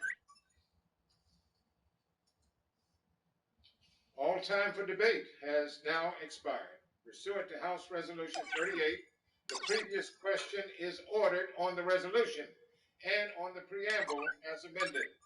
The question is on adoption of the resolution. Those in favor say aye. Those opposed, no. The ayes have it. The ayes have it. The resolution is agreed to. Mr. Speaker, I'd ask for a recorded vote. Pursuant to Section 3 of the House Resolution 8, the yeas and nays are ordered. Members will record their votes by electronic device.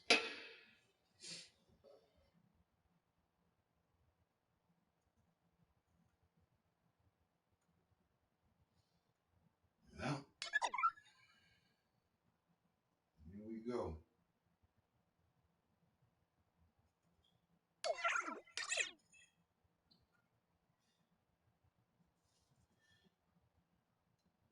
has 11, 10 days left. Double digits. I'd say leave it. Leave it. Don't look to further piss people off. Getting caught up in the fucking here and now. He already conceded defeat. Okay, passing of power. Leave him. Leave him. If it's a chance for him to run for elect again, let that be. You see down the line whether or not he does or people rock with him or not. We need to think about the future and the here and now. That's why out of all the speakers I heard, only about 2 of them I agree with.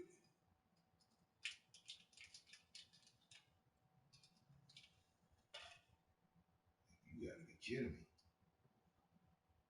You want to invoke more problems while there's days left. Really? I agitate the shit some more, huh? What purpose does the gentleman from Indiana seek recognition? Mr. Speaker, as the member designated by Mr. Baird of Indiana, pursuant to H-Res 8, I inform the House Good evening, that sir. Mr. Baird will vote no on H-Res 21. Gentleman seeks recognition. Mr. Speaker, as the member designated by Ms. Alma Adams of North Carolina, pursuant to H-Res 8, I inform the House that Ms. Adams will vote yes on H-Res 21. Perfect timing, sir. Rolling up the last one here. Was only lined up for my 2 cents over 2 hours. Finalizing out with some live Senate talk. We ain't talking about, no votes. We're actually watching them. Purposes, gentleman from Virginia seek recognition. Mr. Speaker, as the member designated by Mr. Peters, pursuant to H-Res 8, I inform the House that Mr. Peters will vote yes on H-Res 21. As the member designated by Mr. Liu, pursuant to H-Res 8, I inform the House that Mr. Liu will vote yes on H-Res 21. As the member designated by Mr. Lowenthal, pursuant to H-Res 8, I inform the House that Mr. Lowenthal will vote yes on H-Res 21. As the member designated by Mr. Blumenauer, pursuant to H-Res 8, I inform the House that Mr. Blumenauer will vote yes on H-Res 21.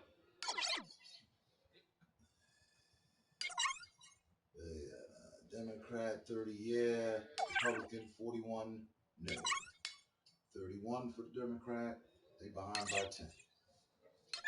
For what purposes, gentleman from California seek recognition? As the member designated by Mr. Vella, pursuant to H-Res 8, I inform the House that Mr. Vella will vote aye on H-Res 21. We hit that earlier today.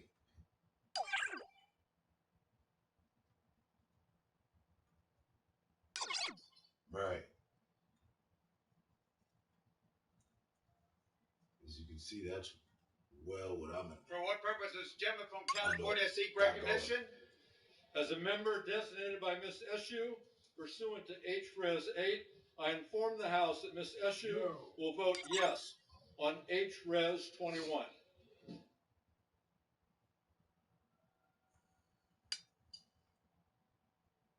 Not one yes from a Republican yet, though.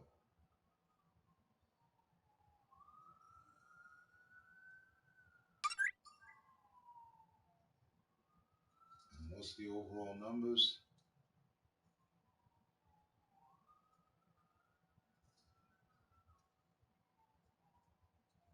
If it comes down to complete side votes, 167 that have voted. For what purposes, the gentlewoman from Virginia seek recognition? Speaker, as the member designated by Mr. McEachin, pursuant to H-Res 8, I inform the House that Mr. McEachin will vote yes on H-Res 21. And as the member designated by Ms. Porter, pursuant to H-Res 8, I inform the House that Ms. Porter will vote yes on H-Res 21.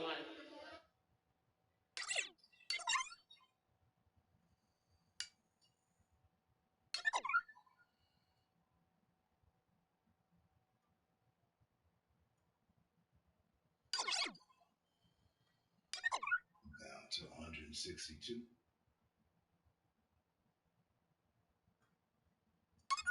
160 votes to go.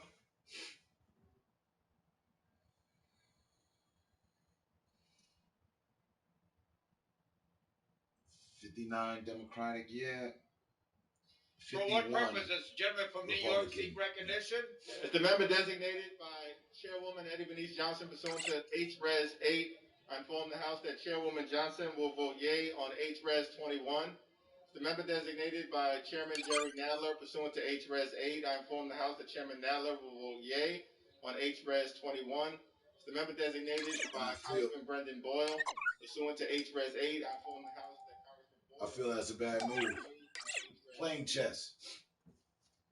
You focus on one piece that you want to take from your opponent. If you don't do it right, you end up losing that piece as well. You're sacrificing something for a more valuable piece. But down the road, it'll hurt you. And it leaves you at weak. It leaves you at weak point. As a member designated by Mr. Lamborn, pursuant to House Resolution 8, You let them go, House that Mr. Lamborn will vote no. and then they think everything's cool, and you catch them another time.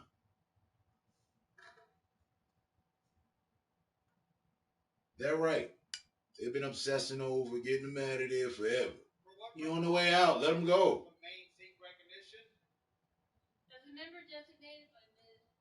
Custer, pursuant to H. It's going to do more harm than good. I believe that. Custer will vote yea on H-Res 21.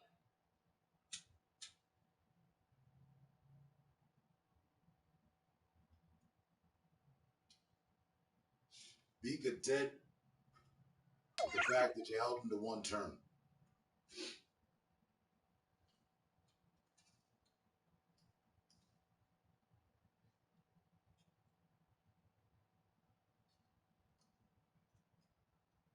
Gentleman from North Carolina seek recognition.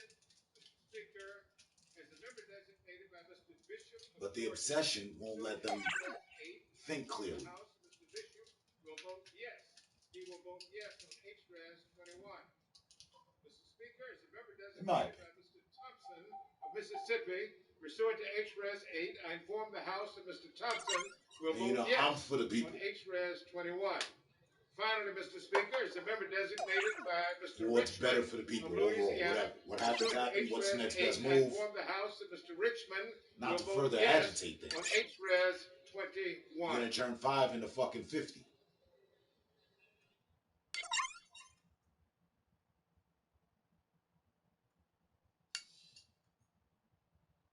These people are just fucking mad because they got their offices stormed. But they didn't give a shit about nobody else's office.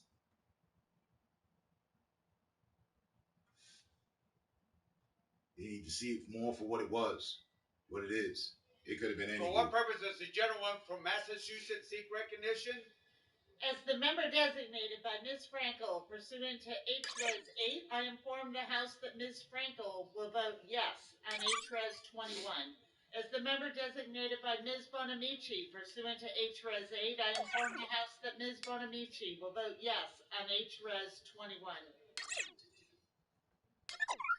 Yeah, we don't want to get contacted from YouTube and whatnot about our opinions. Let's just listen along. I hope we have the right to do that. Now, let's not pull sway to any votes or anything here, like, as if real Republicans from the Senate or Democrats are listening to us. For what purpose does the gentleman from Texas seek recognition? Mr. Speaker, as the member designated by... This is live. We have no influence over what's going to happen. Pursuant to H-Res 8, I inform the House that Ms. Fletcher will vote aye on H-Res 21. Disclaimer for the YouTube team. Please, don't hold me accountable for what's going on in America, okay? Thank you.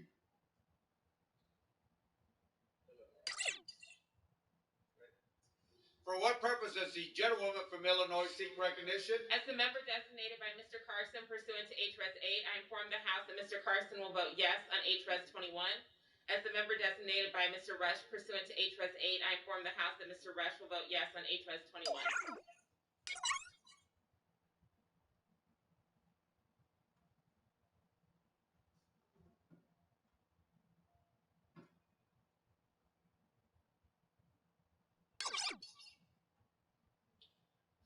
For what purpose does the gentleman from Maryland seek recognition? As the member designated by Ms. Jayapal pursuant to House Resolution 8, I inform the House that Ms. Jayapal will vote aye on House Resolution 21. That's close now. 87 Democratic yeah, 88 Republicans no. 89 Republicans no. 120.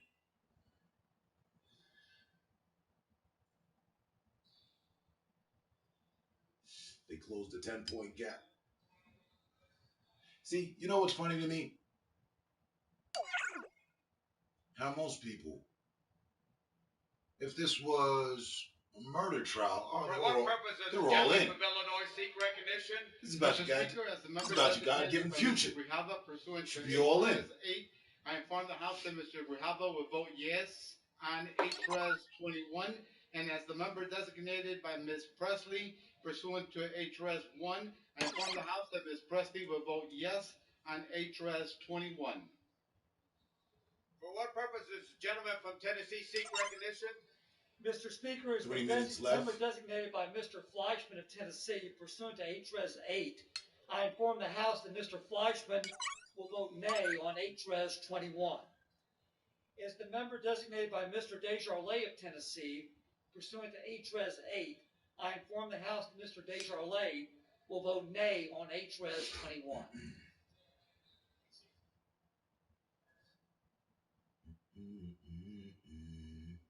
Tied up. No. Democrats 104, Republican 97. 105, 97. For what purpose does the gentleman from New Jersey seek recognition? Mr. Speaker, 108 as to the 88. member designated by Ms. Bonnie Watson Coleman pursuant to HRES 8, I inform the House that Ms. Watson Coleman will vote yes on HRES 21. And as the member designated by Mr. Albio Series pursuant to HRES 8, I inform the House that Mr. Series will vote yes on HRES 21. And as the member designated by Mr. Bill Pascrell pursuant to HRES 8, I inform the House that Mr. Pascrell will vote yes on HRES 21. You thought they would have Finally, taken Mr. a Speaker, more as the secure member route designated as by of Mr. which to Paul even speak Tonko, on. Now pursuant that to what HRES happened. 8, I inform the House that Mr. Tonko will vote yes on HRES 21. Thank you. But they rather show resolution and strength when they can still show conformality and process. Purpose does the gentleman from Kansas seek recognition? Mr. Speaker, as the member designated by Mr. Laturner of Kansas pursuant to House Resolution 8, I inform the House that Mr. Laturner will vote nay on House Resolution 21. Just like the choice to continue voting thereafter the murder that took Purpose does place. the gentleman from Washington seek recognition? Thank you, Mr. Speaker. As the member designated by Ms. Strickland of Washington pursuant to HRES 8, I inform the House that Ms. Strickland will vote yes on HRES 21. They didn't stop. They continued. They put, session back in progress. They should have, adjourned until yesterday. Why not? Because they're in a rush to make matters worse. That's what I think.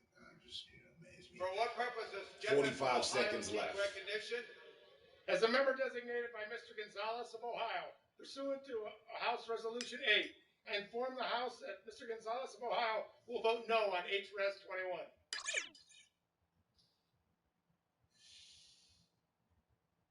122. For what purpose does the gentleman from Pennsylvania seek recognition?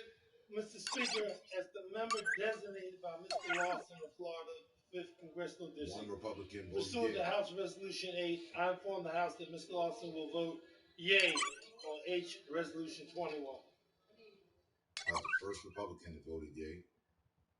Democrat 124, Republican 130. No more time remaining. Still 90. For what purpose does the plus gentleman votes, from 78. Connecticut seek recognition? Thank you, Mr. Speaker. Mr. Speaker, as the member designated by Mr. Adam Smith of Washington State pursuant to HRES 8, I inform the House that Mr. Smith will vote yes on HRES 21.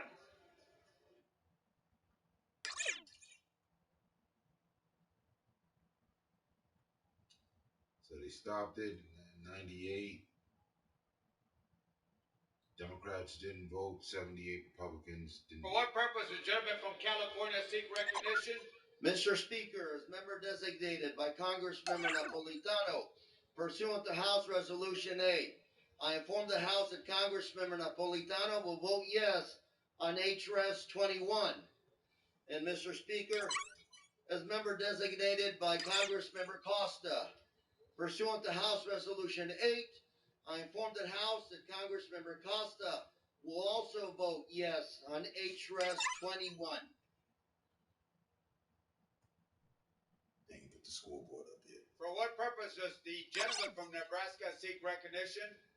Mr. Speaker, as a member designated by Mr. Bill Rockus of Florida, pursuant to HRES 8, I inform the House that Mr. Bill Rockus will vote nay on HRES 21. Here we go.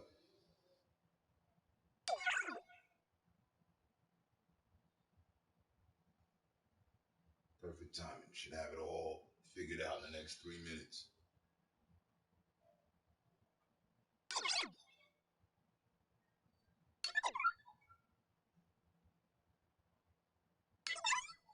No, they're still putting in a rundown vote.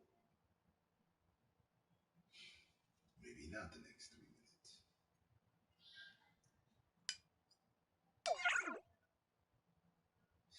$137 yeses, 140 no's. 140, 141.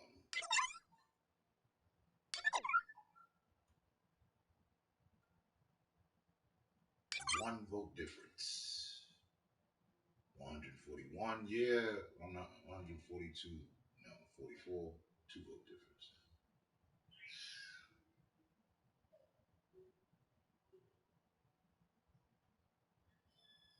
Ooh, yeah, just jumped ahead by 2.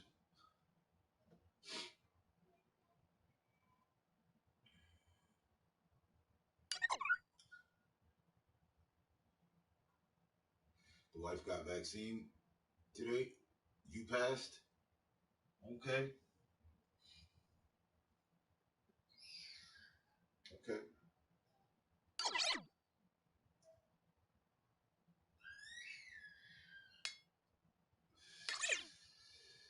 So you're the first out of the crew to get vaccinated. All right. For what purpose does the gentlewoman from California seek We'll leave it to recognition? the elder god. Mr. How you Speaker, feel? as the member designated by Mr. Mondaire Jones of New York, pursuant to HRES 8, I inform the House that Mr. Jones will vote yea on HRES 21. How you feeling? Any different? You know, all good? We gonna have to get daily checks every day, bro. And which one? Pfizer or the other one there?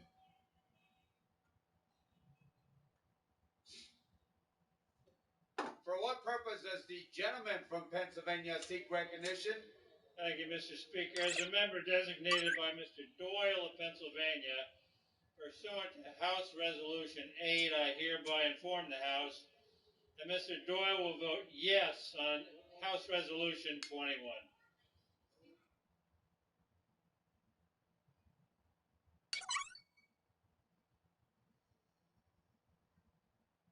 Oh, okay. So you got a vial on standby. You got access.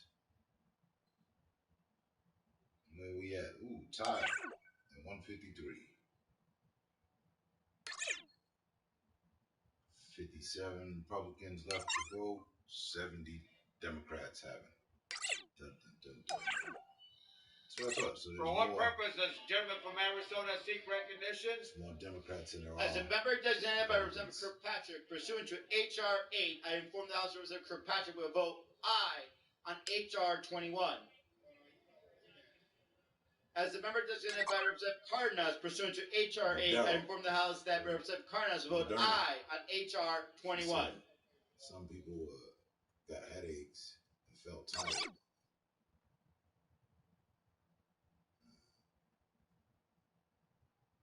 I don't want either.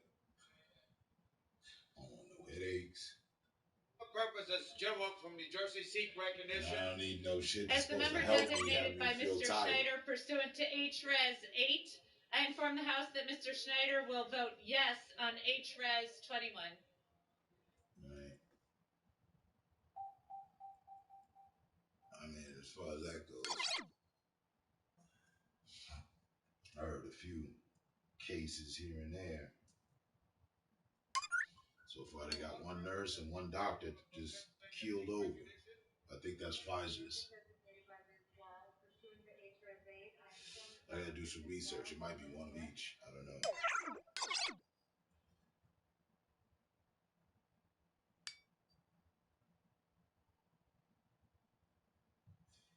Down at 48. I'll finish this out.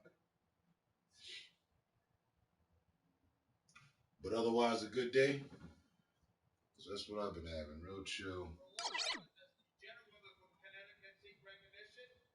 As the member designated by Ms. Wilson pursuant to HRES 8, I inform the House that Ms. Wilson will vote yes on HRES 21.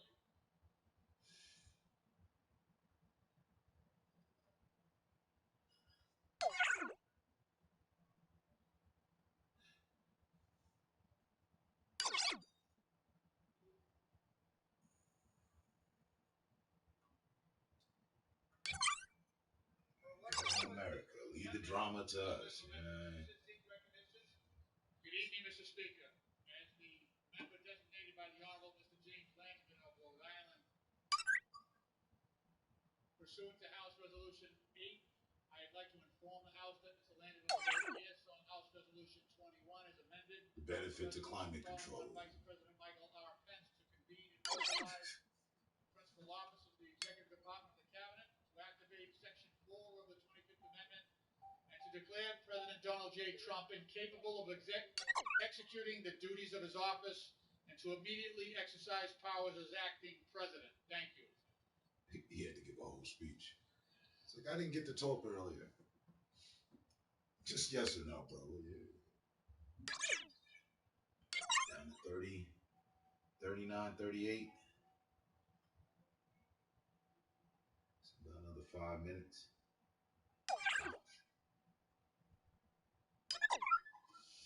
We'll figure out what they're gonna do. It was talking real spicy. Like, if you don't agree today, we'll impeach him tomorrow. Gentleman from California seek recognition. As the member designated by Congressman Jerry McNerney pursuant to HRES 8, I inform the House that Mr. McNerney will vote yes on HRES 21. This guy's already got his coat in his arm. He's ready to go.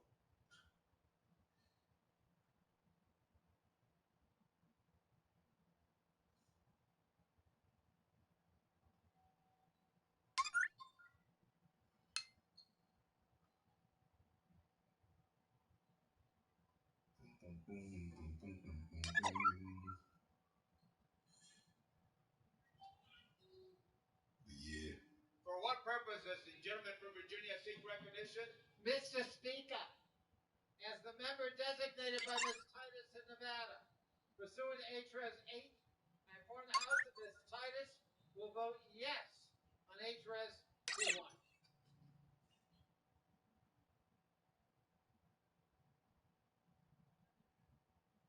Just another day in paradise.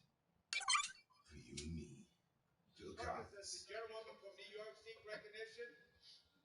Mr. Speaker, as the member designated by Mr. Young of Alaska pursuant to House Resolution 8, I inform Washington the House that Post. Mr. Young will vote nay on adoption of House Live Resolution at the Senate. 21. Thank you.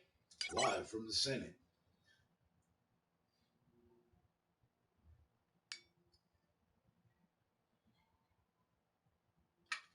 Where, and effectively, I didn't even get to watch this, back a couple days ago when they got ran in on. As the member That'd have designated been something to see by live. Ms. Lager Fernandez pursuant to HRES 8, I inform the House that Ms. Lager Fernandez will vote aye on HRES 21.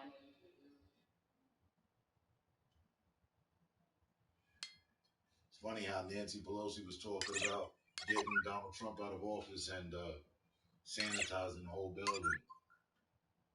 Well, they've had to sanitize the entire Senate, that's for sure. Gentleman from Indiana seek recognition. Mr. Speaker, as the member designated by Ms. Walorski pursuant to HRES 8, I inform the House that Ms. Walorski will vote nay on H-Res 21. Just imagine if that night there would have been shots from the Capitol with the building engulfed on fire.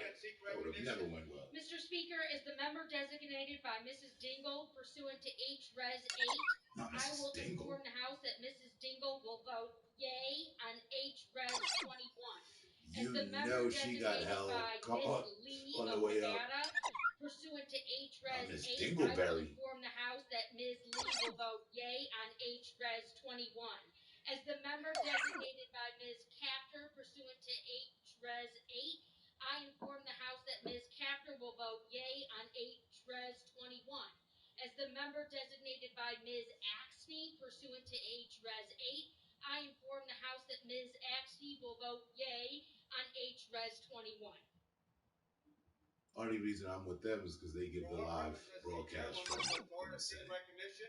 I guess there's Thank you, others Mr. too. Speaker. As a member designated by Mr. Buchanan of the state of Florida pursuant to H-Res 8, I inform the House It's all the that same. Mr. Buchanan Few will of the vote same nay people. on H-Res 21. I got some heavy res in this blunt. Oh yeah. Burn this shit down. Where we at? Totals 198 for yeah, 197 for no. It's back to a 2 vote margin. 199, 197. Up 203. And there is 23 people left to vote. On one side, 13 on the other.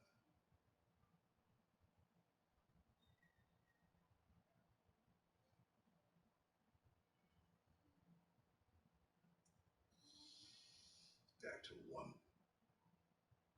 vote. For what purpose does the gentlewoman from Florida seek recognition?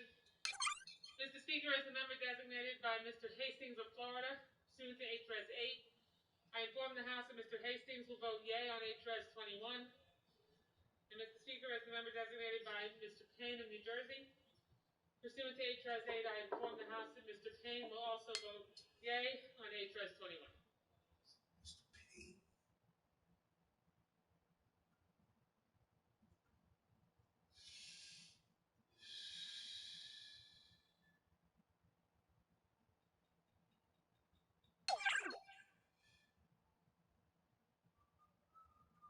Only one Republican voted yes so far, with 10 For what left to go. purpose does the gentlewoman from New York seek recognition? Mr. Speaker, as the member designated by Mr. Deutsch of Florida pursuant to H-Res 8, I inform the House that Mr. Deutsch will vote yes on H-Res 21. Smoking this Deutsch.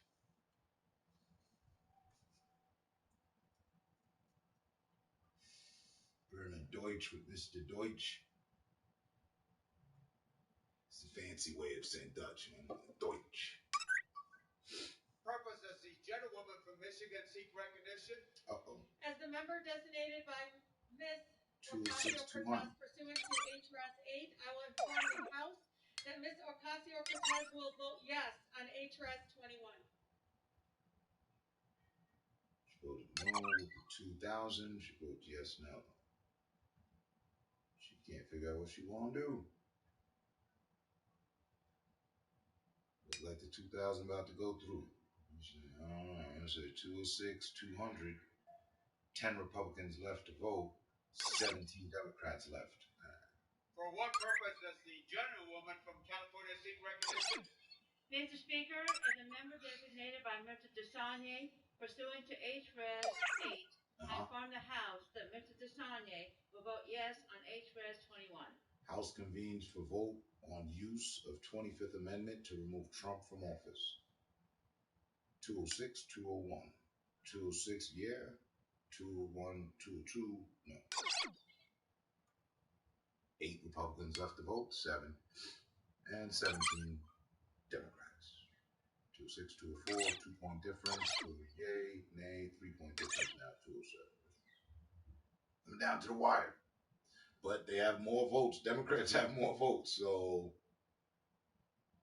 it's going to be a yeah. I mean, I don't know. sway the opinion.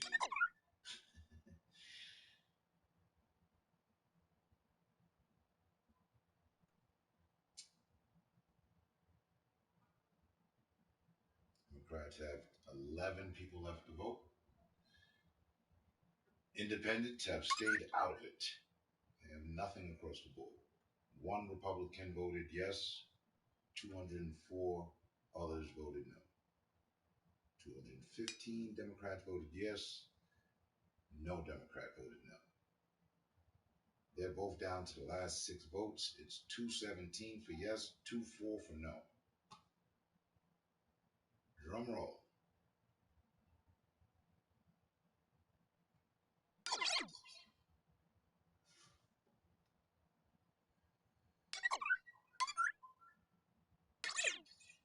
$2.12, don't forget it, don't forget it, see it up there.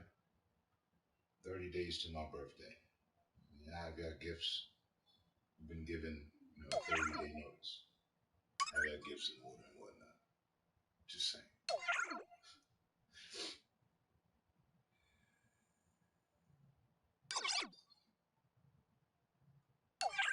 I mean, with 217, 204, it's still sitting there.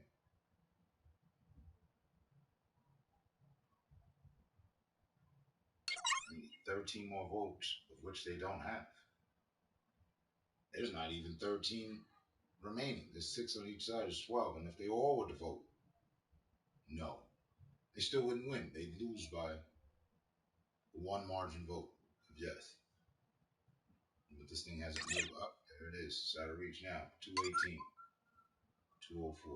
218 yes. 204 no. Still 5, 6. 5 people remaining on each side of what they want to do. 218, 205.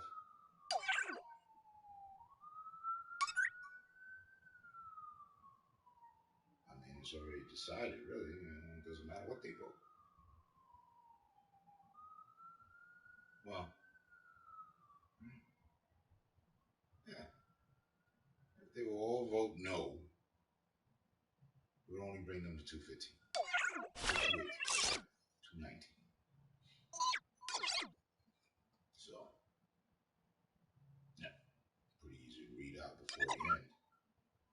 They got what they wanted. And whether or not they can use the 25th Amendment to remove Trump from office.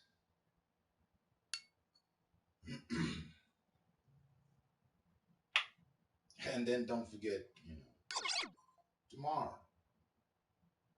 It's like they're trying to catch him with the double, like.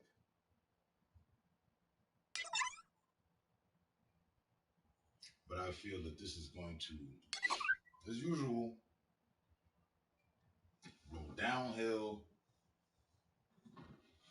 and towards the little guys. This is going to fall on us. Sis, I know you're on the bench right now. No inbound pass. No, not too much movement. You all right? Look, we got you in the bubble off in the side. You doing good. You doing good. All right. I knew you was a fighter. Let's take this day by day. Don't get too excited. Good to see you. We were just about to close the door, figuring out what's going on here. Yeah, glad you mustered up the strength to make it here.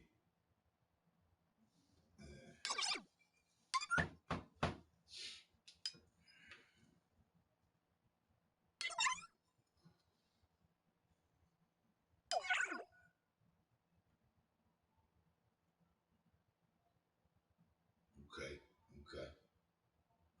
Well, for once, I'm not going to harass you about being late. I'm not going to harass you about telling me that, you finna go to bed or any of that. You good. You got a complete pass on all that. It's good to see.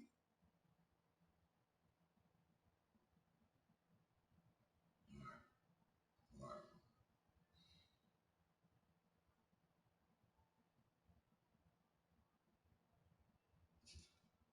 Yeah, so if you had any tensions like, oh my God, I hope he doesn't. No, I'm not gonna. I'm not gonna. Mark the time, mark the date. It is 30 days out exact from my birthday. It might be that. That might be something that has something to do with it. And in the fact that I got nothing but love for you.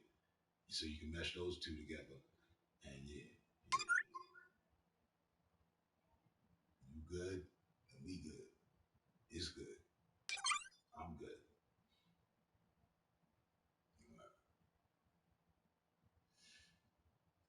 We're trying to find out what's good.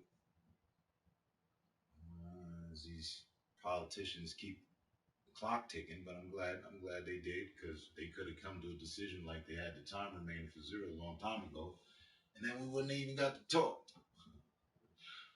Birthday plans 30 days out. Only plan is to make it there. Definitely gonna have something in order that, celebrative purpose or something, assortments and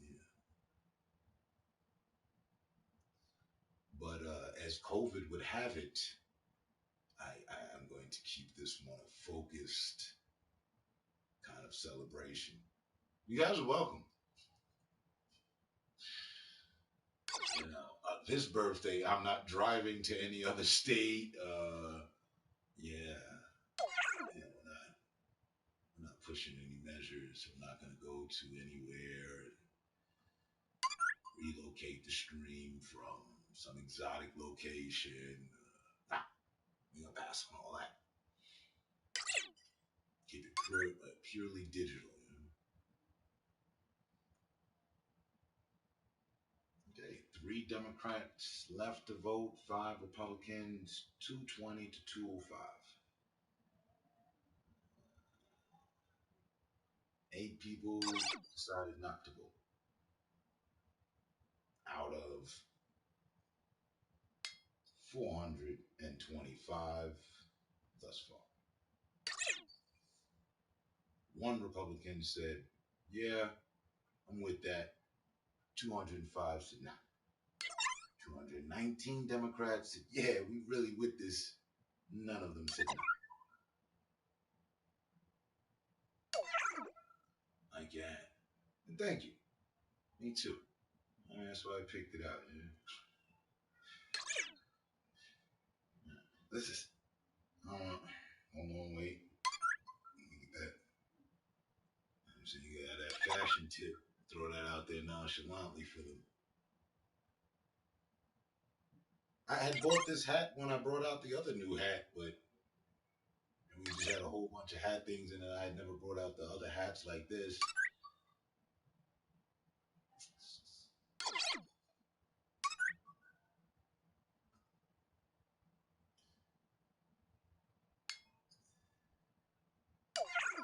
Now's your chance to get him. He won't pull up. Wait, what? I missed it. Y'all both laughing. I missed it. And now's her chance to get me because I won't pull up.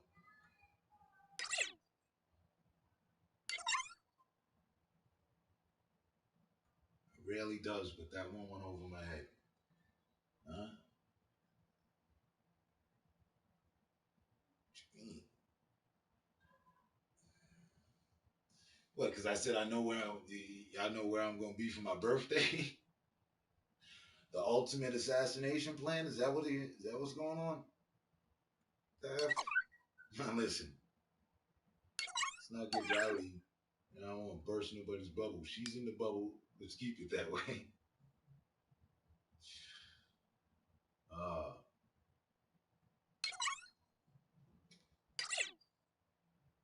gonna call on Chill Hop for this passage moment that has led us out to 2:30 now, just about. Hey Chill Hop. Hey Chill Hop. Hey Google. Play Chill Hop. All right, check out this Chill Hop music station on YouTube Music.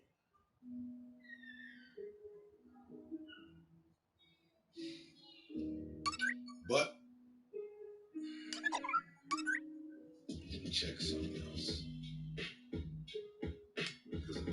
people have fired up their lives, and I'm not talking playroom. You know, I've already decided what the outcome is.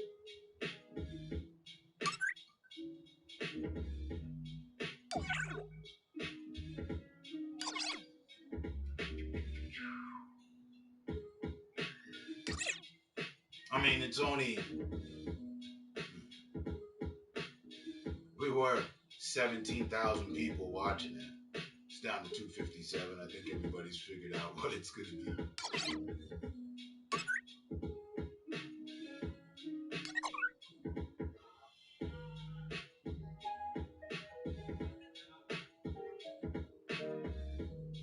We'll finish up the last 10 minutes.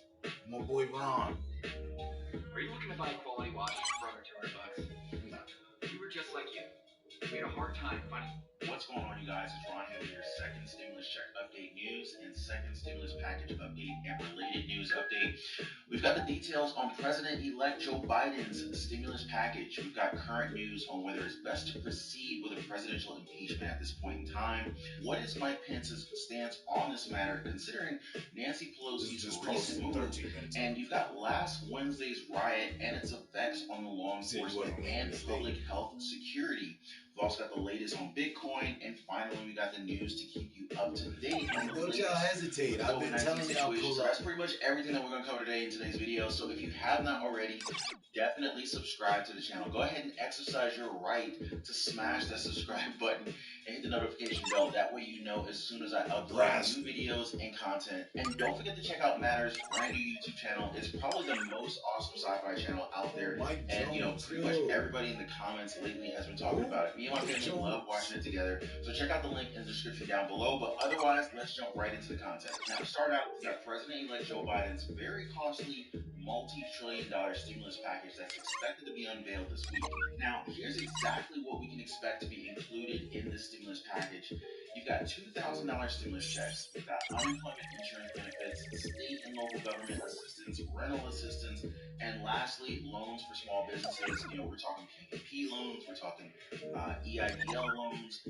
We're also expecting the EIDL grants, so additional details to follow on that one. Now, you know, knowing that the pandemic is continuously threatening to undermine the state's economic growth, experts have said that, you know, in order to keep our economy going, we have to invest significant amounts of money into our economies, right? And so as far as Biden is concerned, the stimulus plan is a part of his strategy in order to kind of help the economy recover from the COVID-19 damage. Recently, the IRS has announced that for some people, instead of direct deposits, their stimulus payments will be handed out in the form of paper checks, maybe even the prepaid debit cards. Now, you know, that being said, payments will arrive in a plain white envelope, you know, complete with the U.S.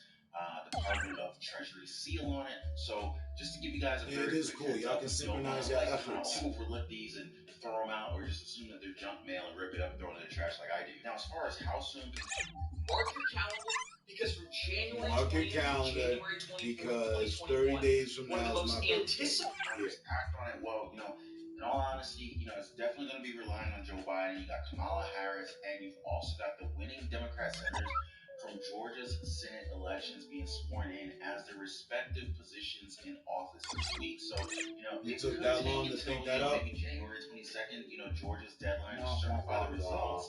And considering all of this, any form of stimulus relief would definitely be expected, you know, at the earliest February. And despite the fact that most Democrats are agreeing with Joe Biden's plan, with Joe Biden's spending proposal, you know, Democrat Senator Joe Manchin repeatedly expressed his dissent on the stimulus checks. Now, you know, last Friday he told the Washington Post that he doesn't believe that the $2,000 stimulus checks will help people get back employed. Now, because of this, Joe Biden needs to gather more votes from Republicans like Senator Josh Hawley, you know, a very vocal supporter of stimulus checks. Now, if you guys have seen my recent video from yesterday, I actually shared an interview with you guys where Josh Hawley was being interviewed, and he actually explained, because what he said previously was kind of taken a bit out of context. It wasn't that Joe Manchin didn't support the stimulus checks. It was that, you know, his priority was more along the lines of, you know, kind of getting people healthy, getting people vaccinated. He's not said that he's going to vote against the stimulus checks, but it was kind of like when they pinned Joe Manchin against the wall and said, hey, you know, are you saying no to stimulus checks? Are you saying yes to stimulus checks? And he kind of basically responded, it's not a yes or no answer.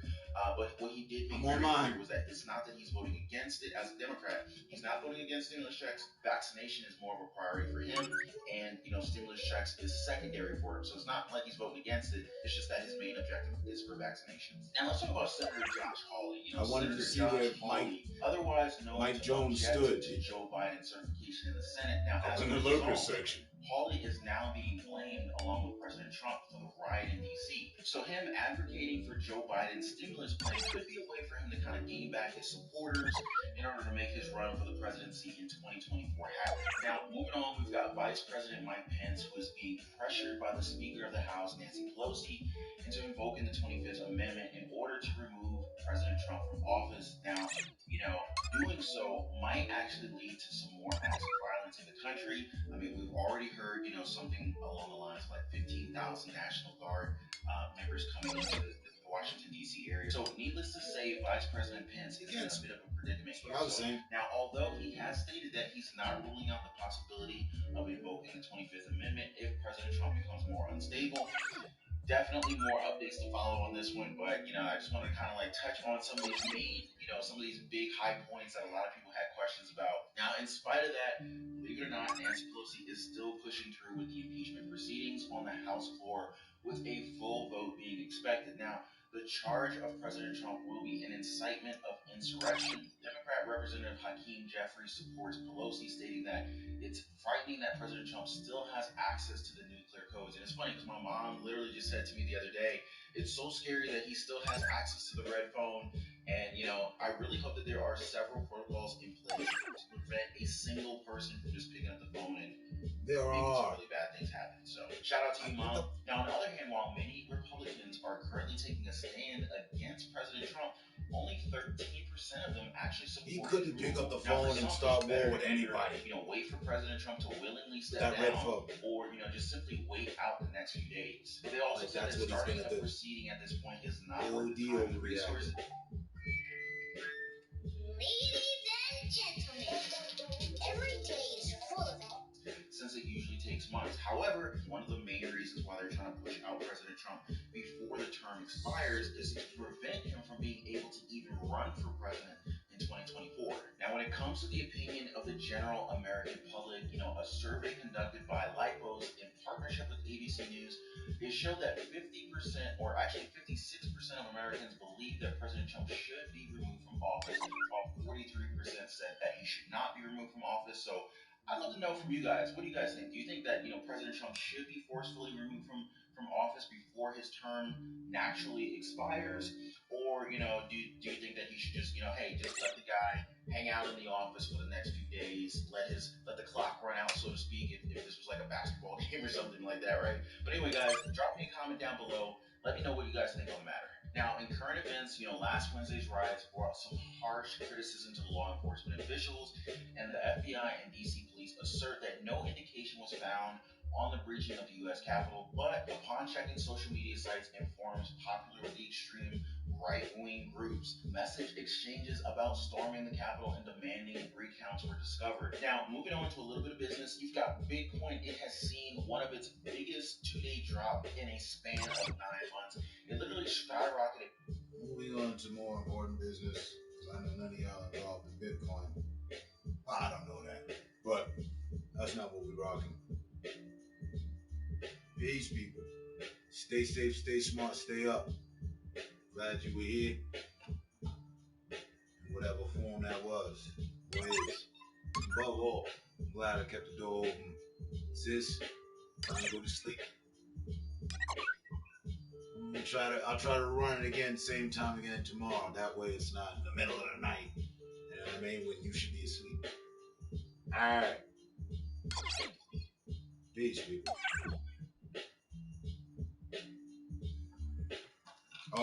Another thing.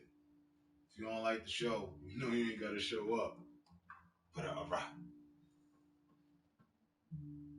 Deuces.